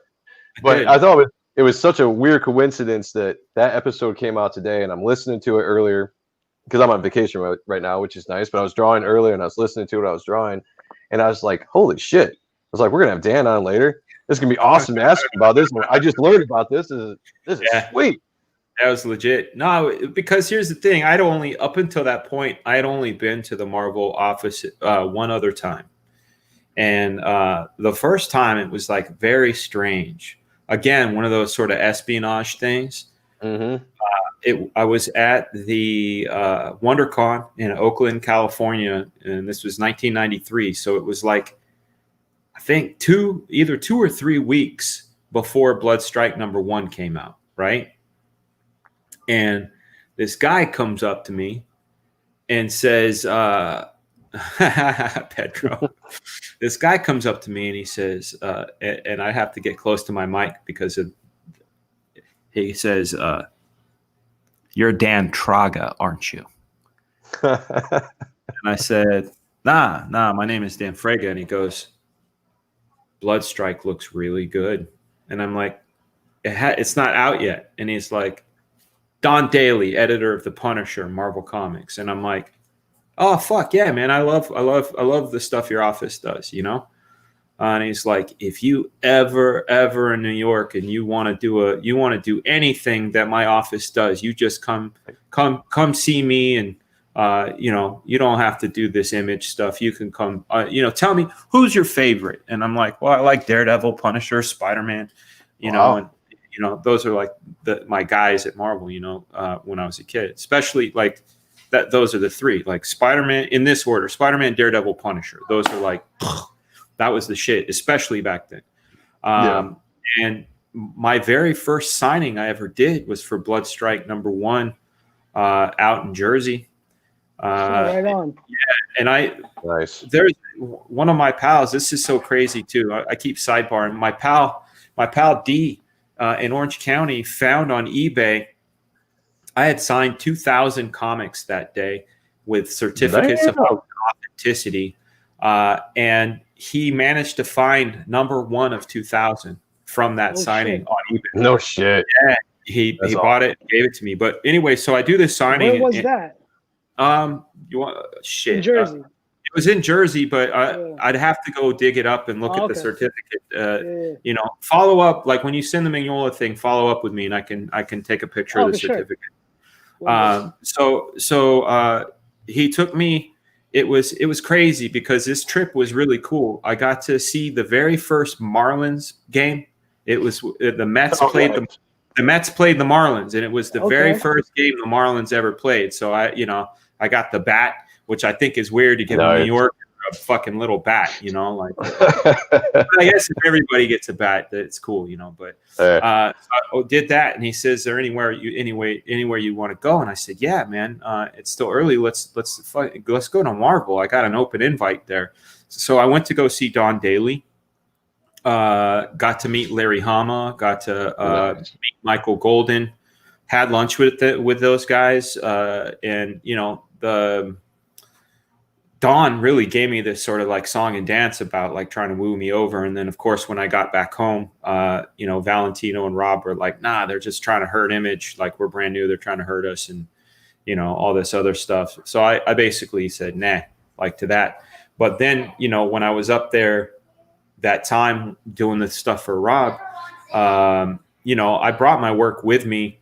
Not with the intention of like trying to get a job, but I had it with me because I was working, and I just thought like, hey, it's that whole asking Jack Kirby for his phone number thing. It's like, hey, this thing is right here. Why not? Mm-hmm. And I hadn't met certain guys before, so like I met Ralph Macchio and a couple other guys whose names I'd seen in books, like Bob Harris and guys like that. Harrison? No, not Harrison. Bob Harris. Guys whose names I'd seen in books and hadn't met before. So, I went into Macchio's office, and it became one of those situations where I showed him some stuff, and then he hired me to do some Spider-Man, and then some other stuff. But yeah, it was crazy. I've got a question from Elliot I want to ask here in a second, but beforehand, I saw you post not too long ago. A Wolverine page you did that they edited the cigar out of. Yeah. Oh, but hold on a second. Hey, Spider-Man, be careful. Don't break your leg. Don't do that. You're gonna break your leg. He's like climbing up the stair banister and then grabbing onto the door frame. Like, oh yeah. Hey, 6. Don't do that, buddy. Yeah. So it was a weird thing. I was drawing Wolverine. And two things had happened. Number one, they said Wolverine doesn't smoke anymore, but they decided that after I had drawn the issue, and I was like, "Well, let me fix it." And they go, "Oh no, we'll just have the bullpen fix it." And like in my head, I'm thinking, "Oh, okay, they'll work it out." But they literally just like, if he's doing this, or he's like this. Instead of redrawing it and doing this, they did this with no cigar. So Wolverine's going, huh. And then I also had him like, I'm like, I'd have him talk because, you act with your hands, and I'd have him like with a cigar go, oh yeah. And like, nobody goes, oh yeah, they do this, but if they have a cigar, they do this. So they went through and just basically whited it out. So that was upsetting. Jeez.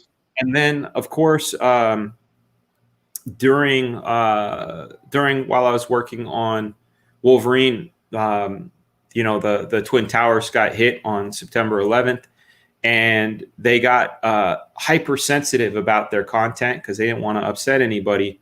And I remember I got this issue to draw, and I was so excited because I got the script, and the script said Wolverine and his old master Ogun are attacked by an army of ninjas, and they have to take them all out, and they win at the end, And I'm like, hell yeah, I'm gonna get my Frank Miller on, go bananas.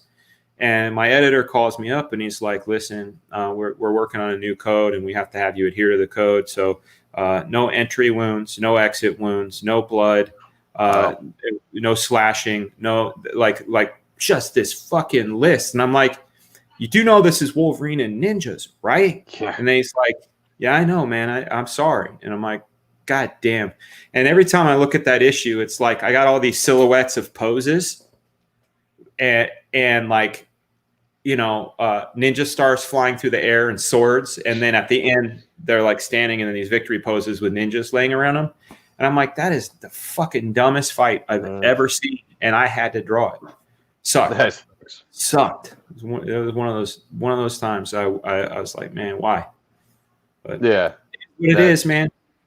Now, were you on tour with like NSYNC at that time? Yes, or I was. were you hanging out with them? Yeah, man. No. You know your shit. Yeah. Oh yeah. Yeah, no, I met them back in March of 2001. So I was working on Gear Station and about to start Wolverine, but I was working on Gear Station when I met them. You know, and that was a complete accident. The way I got in touch with them, my ex-wife and I, we had one car, right? And she worked at a bank and I worked at home. And I don't remember the reason I needed the car, but I did. I needed the car that day. So I said, let me take you to work.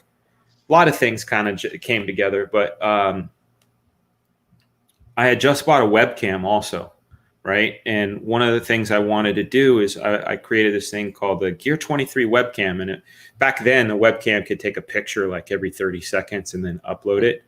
But I was on a Mac and I wanted to figure out how to do it. You know, I needed to find out how to use that webcam and have it post somewhere. I didn't know what to do. So that was also happening.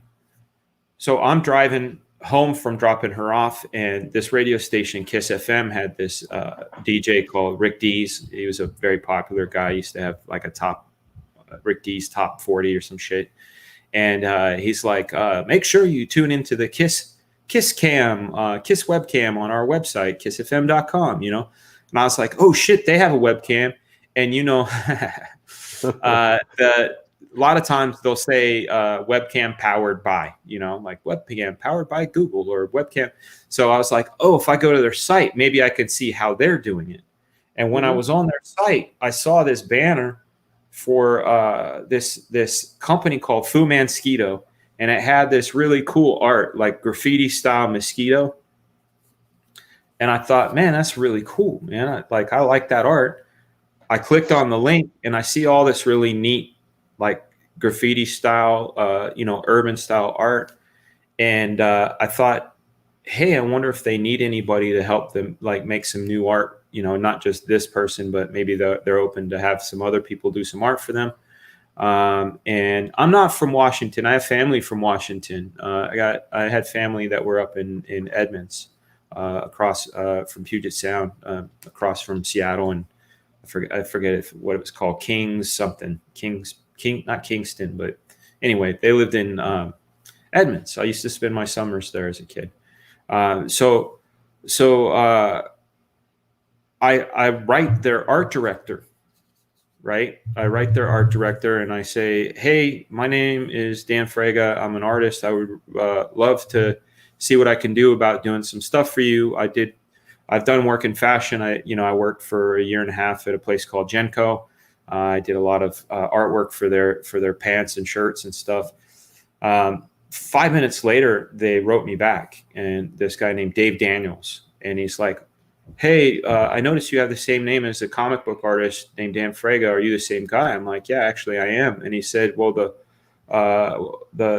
he wrote back again and he said, well, the owner of the company would really like to meet you. He and his group are in town for the Oscars.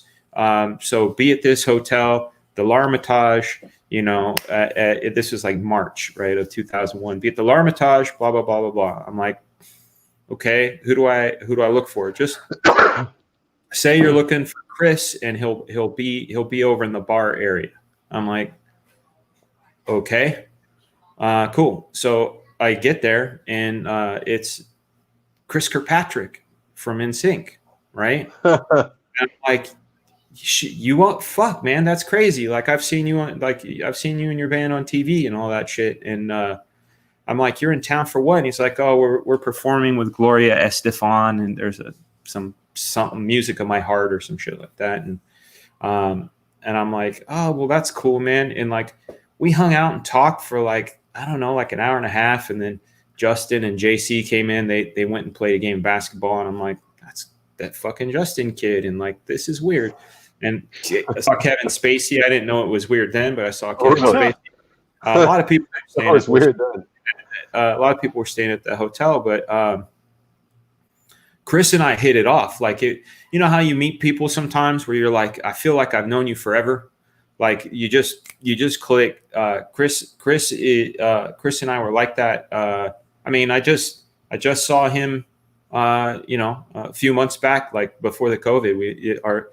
He lives out in Nashville, and he took his kid to Six Flags over Georgia, and our families hung out. So I still talk with him and Joey often. But anytime he'd come to town, he'd be like, hey man, we're going to be doing San Diego, come on through. And I still have I have all, when you go to a concert and you see those people with the tags that let them do anything they want. I got like a big stack of those things. And I went up like San Diego, Los Angeles, all San Francisco, all the way up the West Coast with them, and got to see that lifestyle. Is pretty fucking crazy.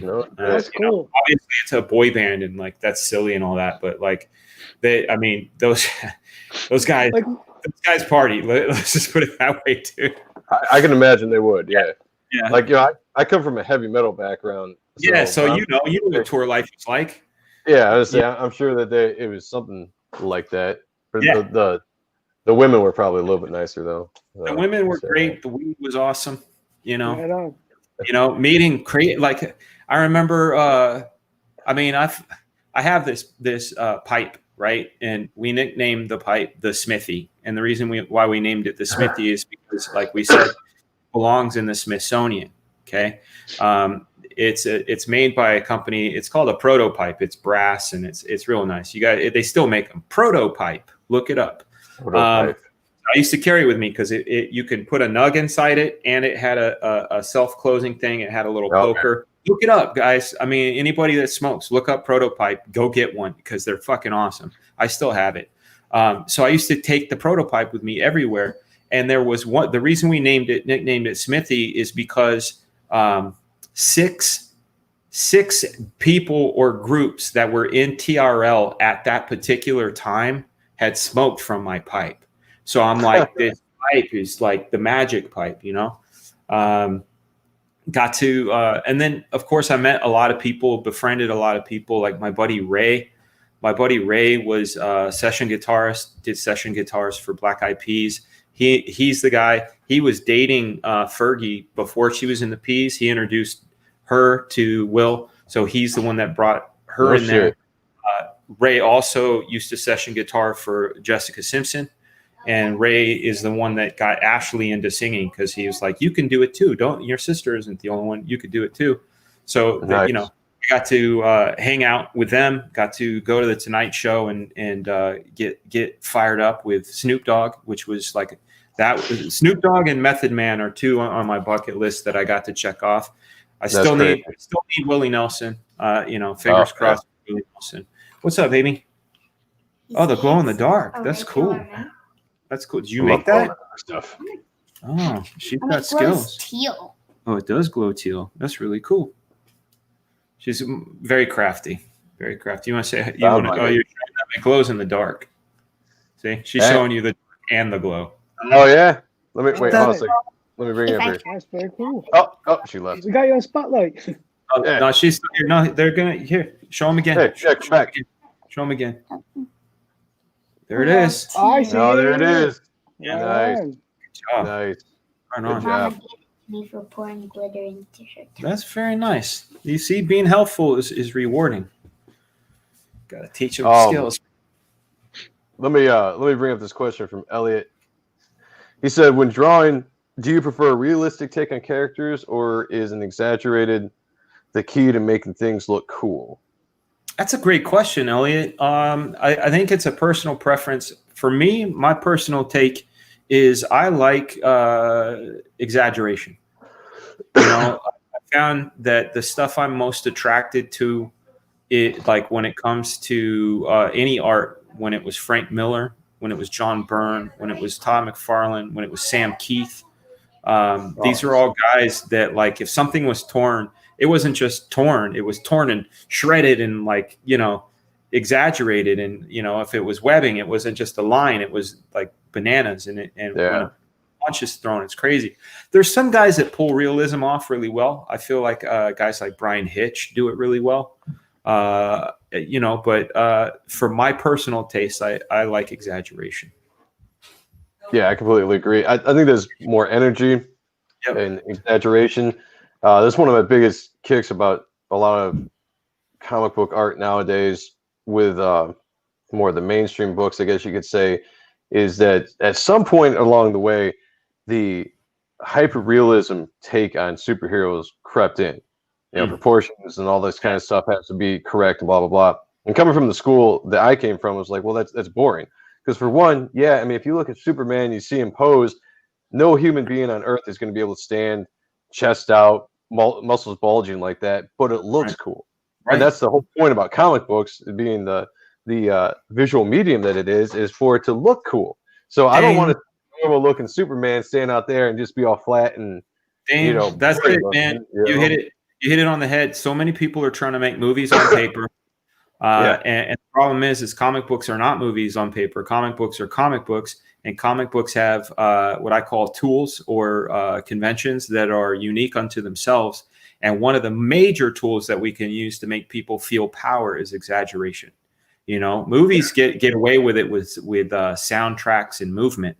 We don't have that. We have the power of drawing, and the way we can do it is exaggeration. So I'm with you 100%. Yeah, great question, Elliot. Thank you for asking. Yeah, really great question. If anybody else has any questions, please get it in now. I don't want to hold Dan too much longer because we really appreciate your time coming on. We'll definitely have to have you come back, man, because this has been a blast. A lot of fun, for sure. Oh, yeah. Yeah, Lord Crackhead knows. He knows. One of my admins. He is a very amazing admin, by the way. He shares links like a chain. Oh, nice. He's like, check this book out. Check this book out. He's a good dude. Solid dude. Even for a guy with a name Crackhead. Coolest crackhead I know. I was gonna say 33. Yeah, it's cool. 333. Get Dimebag's number there. Rest in peace. Yeah. Should I pay attention to that stuff? Do you mean the exaggeration aspect, Elliot? I think yeah, for sure. I mean, there's the guys to look at. I mean, I asked because people things like the hip do not connect like that. Muscles too big. The cap. Fuck them. Exactly. Do you, man? No, do you? Like that's the thing. Yeah. You know, realism is good to a certain extent. Like you don't want to make something so exaggerated it looks weird. Yeah. You want to make something exaggerated to where it looks cool, but something like a hip doesn't move that way. Like Rob used to do these poses, like they call them the ass titty poses, you know, where you could see the ass and the titties. Yeah. Yep. Like you know, it had a vibe to it, and like you want like super correct, you know, whatever, go get that guy. Like that's the thing, man. Like if everybody, there's a reason why Baskin Robbins is called 31 flavors. It's not called Baskin Robbins vanilla. It's called 31 flavors. You can go, I want some of this and some of that, you know? Yeah, Wolverine's right. Fundamentals are important, but yeah, definitely break those rules, man. We need to break those rules to make a comic book fun. Yeah, I would say learn your anatomy for sure, but then definitely experiment. You know, add that energy into the page because you don't want to be boring. You know, I mean, for me, I only read comics for the art. So if the story could be good, but I pick up that book and the art is just boring, within one page, that book goes right back down to the shelf, and I will never buy it. You ever have a comic make you cry? Yeah. Yeah. I mean, that Hulk issue. I mean, you're talking about a Hulk issue. Mine's a Hulk issue as well. Yeah, it's the Keel one. The one I'm talking about is the McFarlane one where he's fighting that man bull. Oh, you know what I'm saying? Yeah. Peter David stories. Peter David could write a great book, but it's like one of those things. I cried with the death of Superman. Wow. Well, yeah, you were the right age for that. Yeah, I was young when that happened, and it wasn't like I was sobbing, but really? it was so it was so well done. I mean, Dan Jurgens did such a good job with that final issue, with it being all splash pages, and the writing was such, you know, and when you finally see him die, and it's got that double page or the 4-page spread out where he's in one pose and you open it up and then he falls. Yeah. You know, and you got Lois Lane's just sobbing and everyone's just watching. You know, this hero just saved everybody, and now you know a man you didn't think it could die has died. I thought it was very well done. Yep. That was some the whole like art team, everybody that was like on each book for the actual storyline, fucking top hitters. Oh, yeah. Like Tom Grummett, man, can that guy tell a story? Oh yeah, Tom's excellent too, man. Yeah, he's great. Let's see real quick. Yeah, Dimebag Darrell was amazing. I got to meet his brother Vinny. I got to party at his house once. It was awesome. Malin does the ass titty pose masterfully. Yeah, I actually noticed that. Yep. It off. I'm all about it. All about it. I already got that one. Yep, absolutely. Yeah, you guys are just you're giving me a workout today, but I like it. I appreciate it. I agree with that. Facts. I absolutely agree with that. That goes back to us talking about like no one has actually been able to take the torch, whether they've been held down or not. No one's been venturing out into the independence enough to really try to take that torch for themselves. But because there's some fantastic artists out there, and if the industry was a little bit different, I think you would see them showcase a lot more. I don't. Yeah, there you go. Vinny T is the booty man. We call him the booty master. But yeah, I think never say never. Never say never. It's still we're still alive and kicking, and a little bit of shakeup. You know, the mud's going to settle, and we'll see. The torch may be passed, or there may be a whole brand new kind of torch. There you go. You know, I think it's interesting that, you know, Rob and his observations talking about like how when he was coming up, the older guys that were in their 50s were they were going out, and the newer guys were taking the reins, and you didn't see that, you know. And you look at today, you got guys like, you know, Rob, yourself, Greg Capullo, you know, Brett Booth, you know, a lot of these guys that came from the early 90s boom are still kicking it today and doing very, very well. Todd, like I said before, I think he's producing some of his best work with the covers he's doing. And I don't see drop off in a lot of people's art. Yeah, you know. it might be. I mean, I don't. It's probably multi-pronged, but like for me, I think part of the reason is like someone like John Byrne started at like 25, right? But I started when I was 18, so that, you know, that's 7 years, you know, before him. So maybe there's more gas in the tank. It could also just be. You know, all of the stuff, all of the suppression that we were talking about the torch not being passed, all the suppression. We were kind of the last era before the suppression, so we kind of it's our responsibility to keep it going. I don't know, like there's a lot of reasons. I feel like my best years are still in front of me, to be honest with you. Yeah, it's awesome. You know, it's nice. It's a little motivating, you know, to guys like me and Sean who are, you know, 39, 38, 38, I think we're 38 respectively.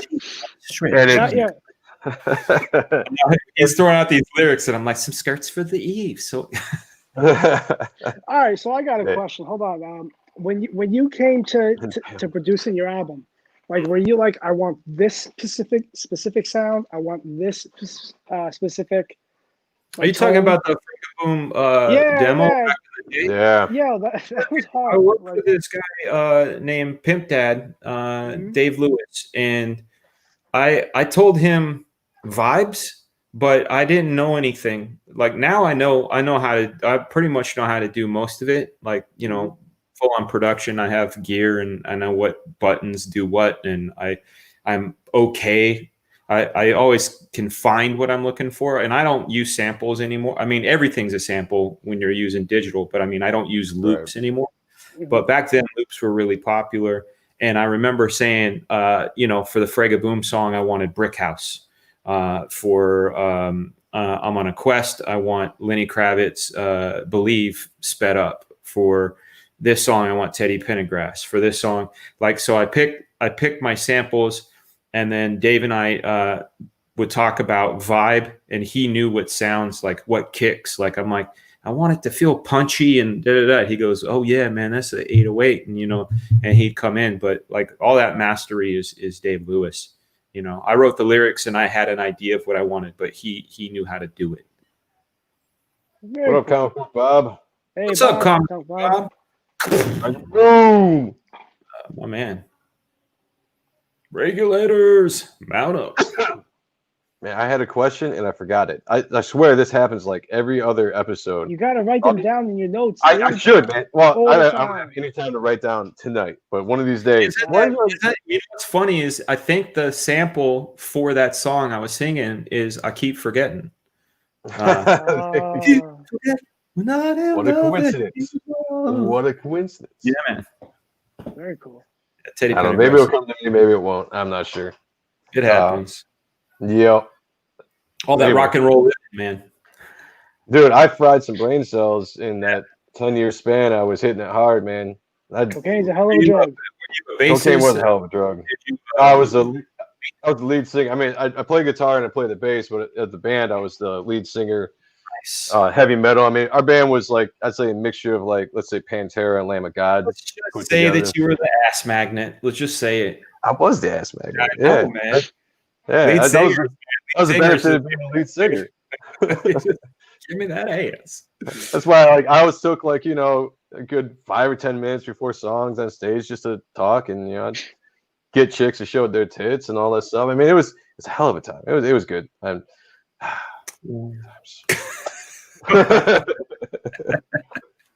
That's excellent. Yeah, my younger years. Charlie Wilson, man, he the Daz band, or not Daz band, but he did the "You Dropped the Bomb on Me." You dropped the bomb on me. Uncle Charlie, Snoop Dogg uses him a bunch, man. Yeah, he did a song a couple years ago with Boyz II Men that was phenomenal. Excellent. Yeah, I like Charlie. I like Boyz II Men too. They're great. Yeah. There's actually a Boyz II Men in sync connection. There's a guy named Joe Mobihill, which was one of their tour managers who used to roll around, and he's Boyz II Men's manager now. So, very cool. There's that cool connection. He also handles all of Joey Fatone's stuff too. Joey, the fat one, with his hot dog trucks. I just remember what I was going to ask. With Incredible Comics, yes, sir. Are you bringing in other creators to be part of that, or is this basically a you thing with your catalog of characters? It starts with me. It starts with me because there's got to be a quality, right? Like I have to establish the quality. I also have to establish some funds so I can start paying people. And then there's also, there's going to be two models. There's going to be the ones where people submit their stuff to me and I help them out with their campaigns, and we put the Incredible Comics on there because we say this is a stamp of approval and we'll put it out. There's the other one where I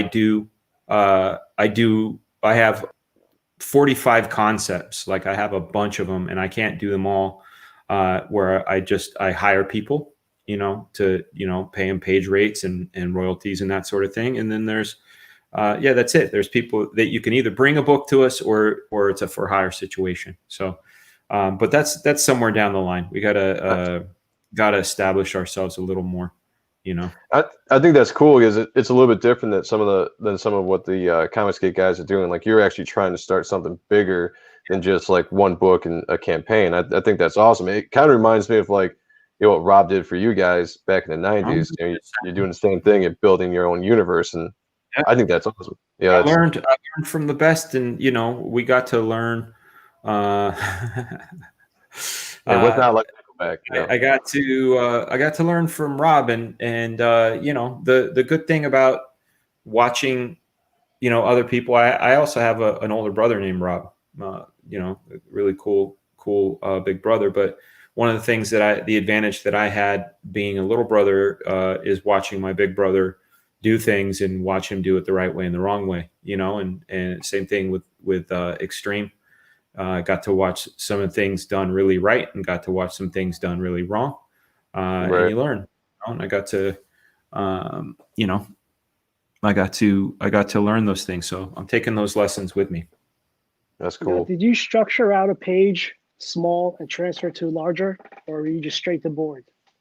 I learned that small to large from Rob. You know, in fact, what I do now, and I still do it to this day, I draw my entire book on one sheet first, because I want to see like page 1 and how 2 and 3 look together. And, you know, on a show I had done earlier today, we were talking about, I was talking with the Doomsday Kingdom guys, and we were talking about the concept of the page turn reveal. Yeah. You know, you don't want to just like go, oh, that's cool, and then have something crazy happen on the right facing page, because when they're reading the left page, that big moment is right there. But when they turn the page and like, fuck, you know, I want to see like it's like a song, right? You got to know when the fucking drop is going to drop, and you got to know all this other stuff, you know. You know. Yeah, I'd say a lot of the comics case guys are doing quite a bit. For a lot of man. You know, yeah, I'd say that's awesome.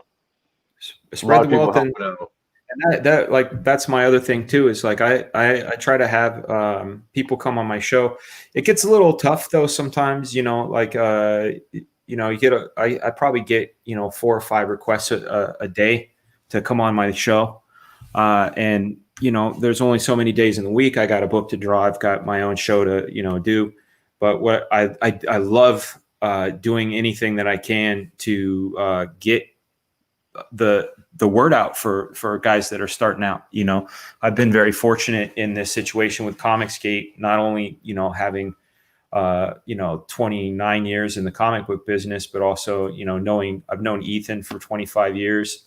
I've a lot of really great opportunities. So I feel like other people should have as much of a leg up as possible. So I like to provide that, but I need to also figure out how to create that within my show, like almost like, hey, maybe Friday nights, or maybe Thursday nights are like showcase nights or something, just so people can get the word out, Yeah, I think that's pretty awesome.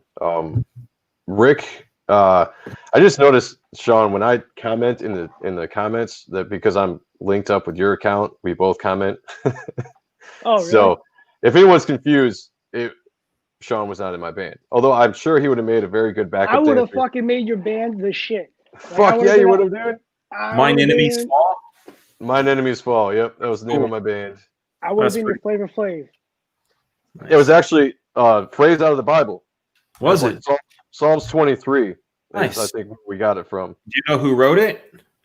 Was it like that's the thing? Like I read this is crazy. I read my Bible every day, right? So like my favorite 2 authors in the Bible are Paul and King Solomon.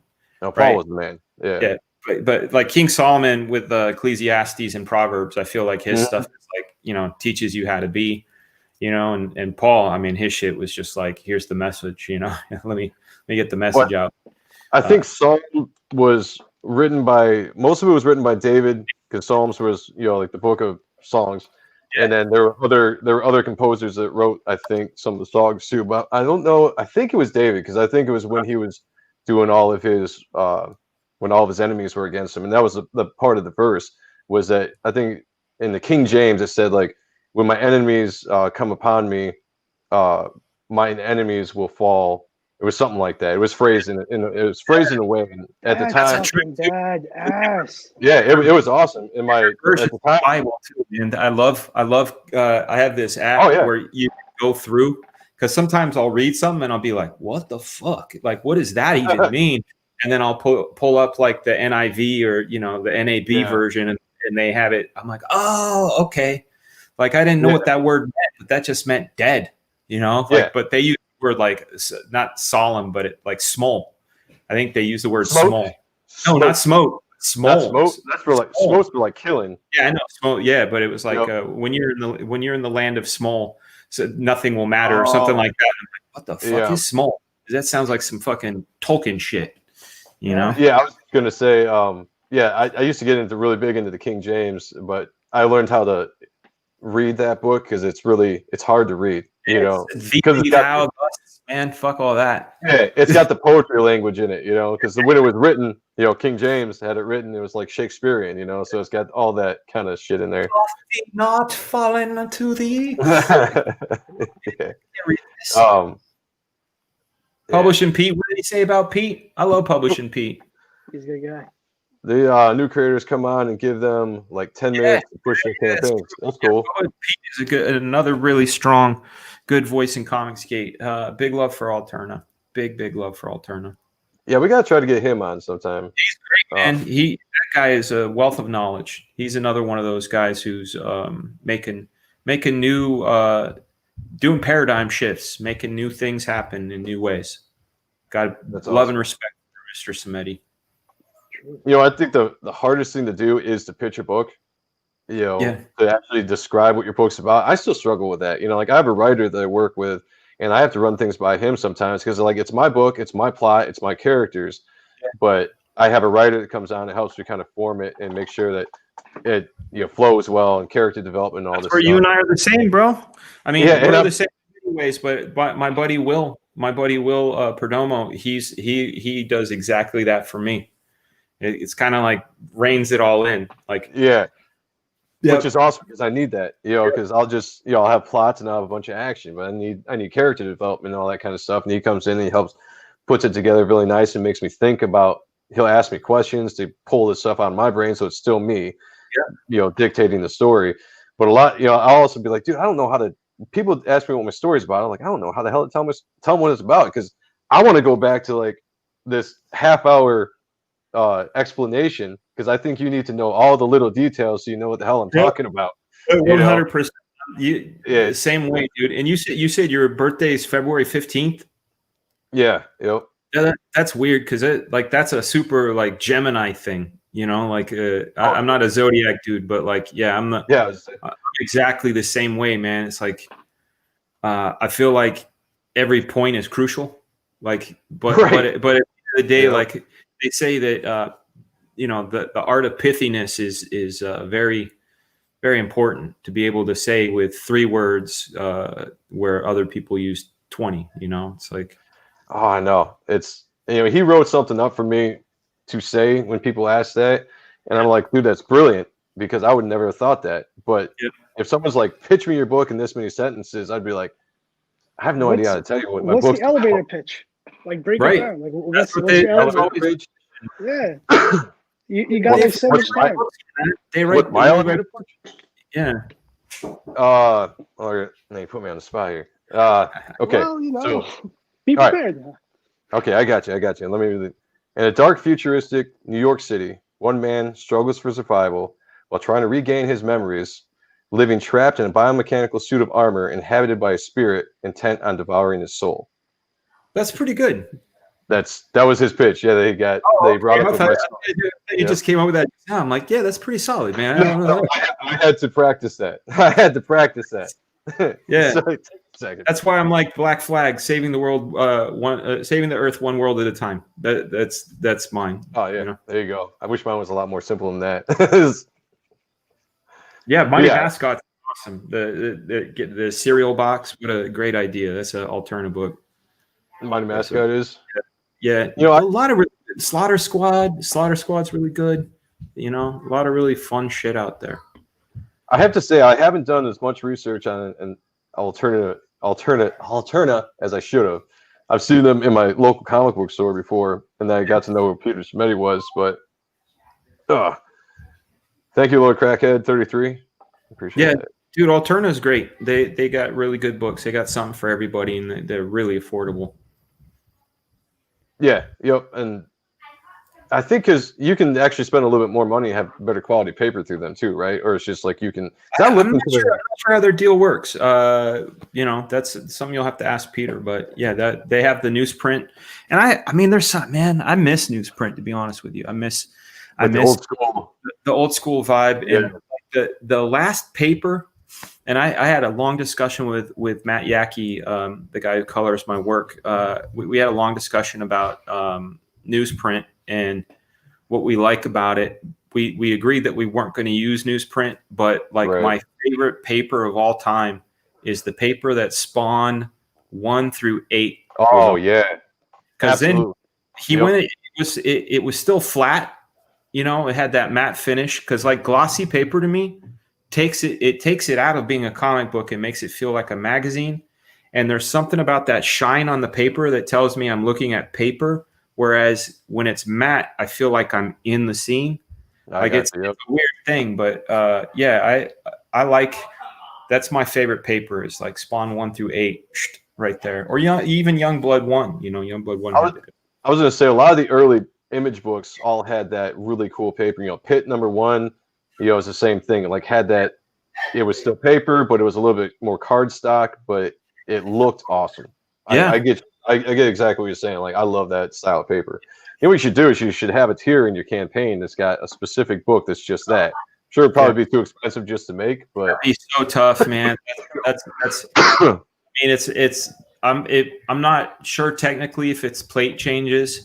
I don't know if they have different. Like I worked in print when I was a kid, but I don't remember if there are different plates for different stocks. You know, gotcha. But it could be that it's a different press. You know, like sometimes.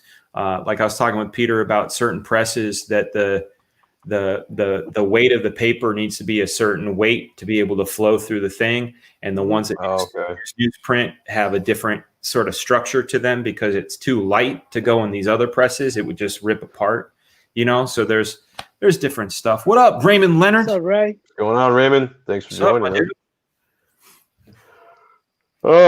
Check out the monsters. Yeah. You're just dropping a bunch of names in there. Yeah, Rick knows his stuff. I'm going to go back there. I'm going to go back through the comments when this is all done and figure out all these books. There's a ton of books. Plethora. I don't get to use that word a lot, but there's a plethora. Yeah, plethora. Egregious amount of books. Egregious. Cornucopia. Copious. Well, I think we've been going strong now for 2 hours, and it's been awesome. I can keep going for a while now, but I really appreciate everybody joining, or both of us appreciate everybody joining. Now we feel kind of disrespectful taking all your time. Oh, dude, come on, guys. This has been a blast. It's like hanging out with buddies. This is good. Yeah, dude, this has been great. And this is actually the longest episode we've ever had. So I think Rhett Booth went 1 hour and 40 minutes. So you beat him by almost a half hour. So there we go. He's awesome. He's coming back on the 25th, I believe. So man, let me know. I gotta watch that. Yeah, definitely. That's a Friday. Oh, I'm going Thursday. It's a Tuesday. It should be a Friday. Let me just the 28th. No, wait. Of September. September. Okay. Yeah, my bad. Good save, Joe. I forgot we were in August. Yeah, I forgot we were in August. September 25th, he's coming back on. Yeah.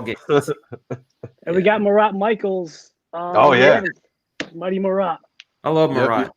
That's my OG, man. He's one of the reasons I got into Extreme, because when I used to send my stuff to Rob all the time, I became a pest, like no joke. And Marat was like, just give him a job. So thank you, Marat. That's awesome. Yeah, man. Raymond, I gotta wear this bunny suit, dude. I gotta wear this bunny suit until I fulfill, or until the campaign hits 200K.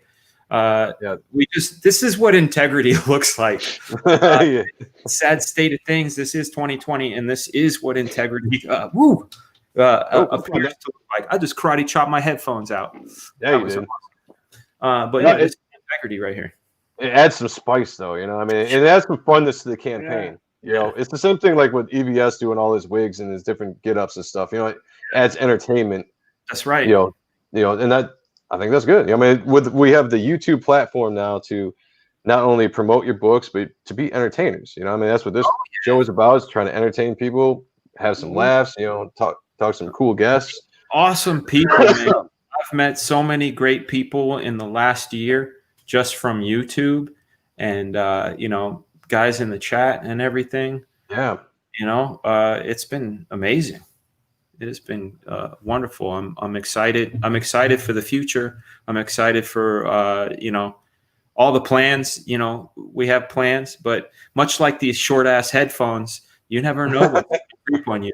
No, this is a brand new setup. The setup is brand new. This is only the second time I've streamed using this setup.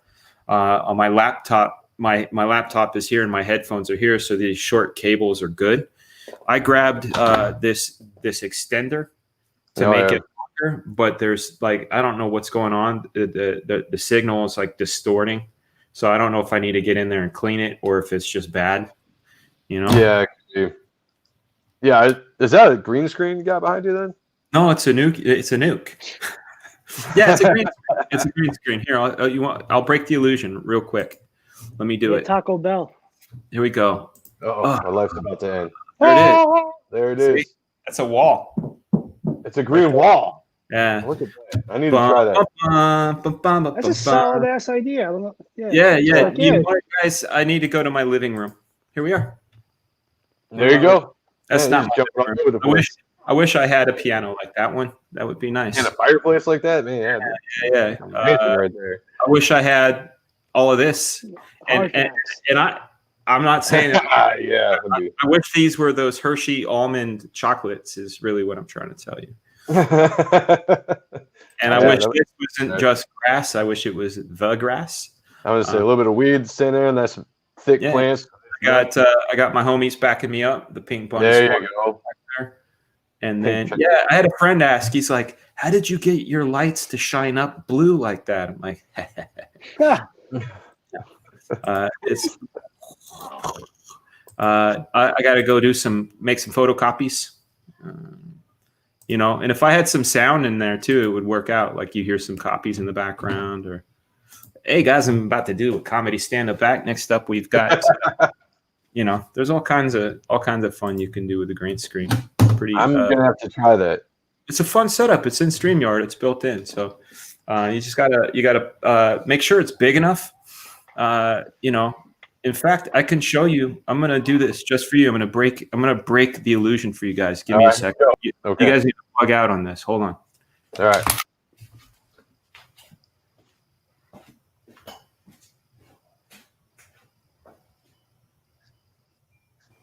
We're waiting intently. Whoa! That just blew my mind. There you go. That's crazy, dude. Wow. I like that. That's how far my camera is back, man. It's like holy cow. being in John Malkovich. Yeah. Yeah, right.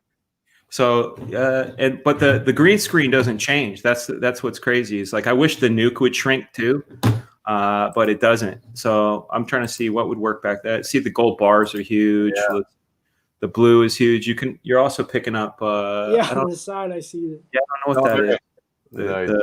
The sunny day, the troopers, the brick wall might work. I'm not sure. Let's see.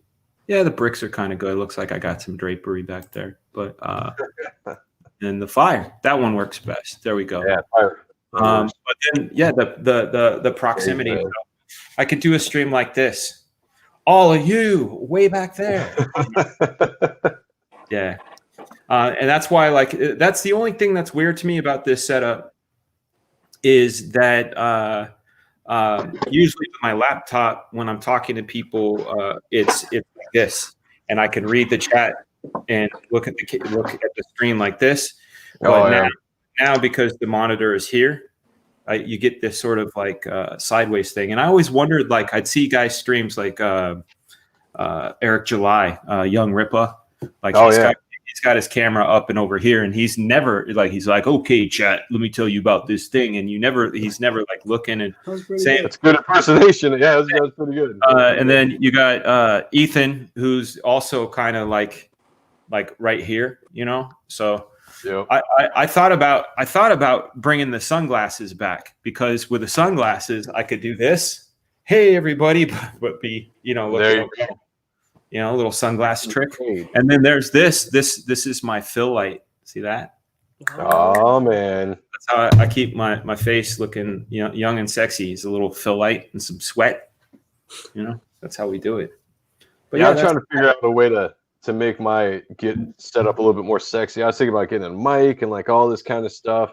Your sound is good, man. You don't have that's not on a mic.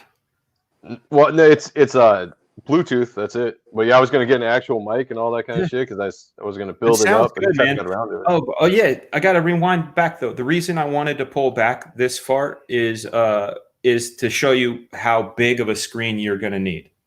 A lot of people think, oh, if I get a little 3x3, nah, because it's gotta be a really big one. You need it. Like, what is this? This is my wingspan is 6 foot something. You need about 8 feet by like 6 feet. Like, get yourself a nice big piece. Yeah, I'd have to switch up walls around here, but I'm gonna try that at some point.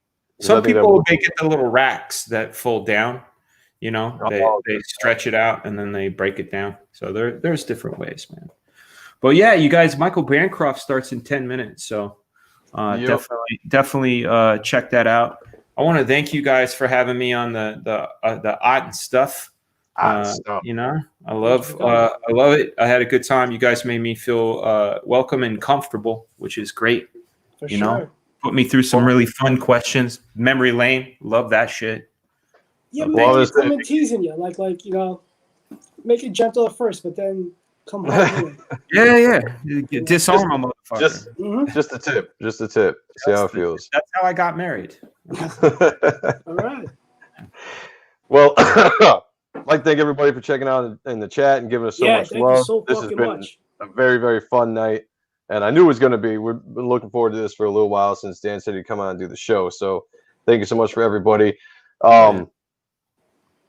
Before we get out of here, Dan, and I'm sure most of the people know, but why don't you plug everything you want to plug and tell us where we can find your art and everything we need to know.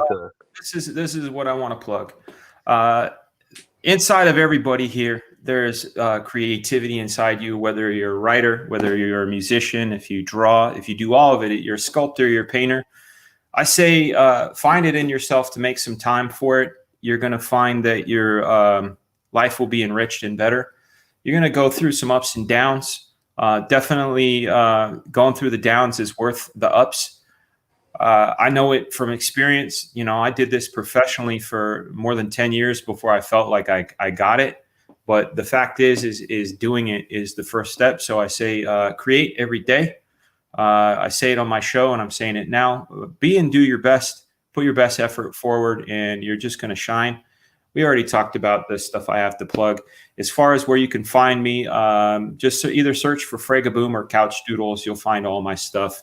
I've got, a couple under each. If you like freestyle rap, you can look up FRAGA BOOM 23 on Instagram. If you like art, it's Couch Doodles. If you like both, go ahead and get both. Both names on Twitter without the 23 on the FRAGA BOOM. I'm also on Facebook, but that's where you can find me. But this is all about you guys. So thank you very much. Words of wisdom. That was awesome. Sean, where can we find you, my friend? Google me. It might be a little dirty, but accept it. Nudes. Sean Ahrendt across the board, YouTube, Twitter, Instagram, Facebook. And with Mark Polton and Phil McNulty, the Best Friend Show. Sometimes on the weekends we do it. We're getting back into it. So, nice. That's about it. Joe. You can find me on all the social medias out there.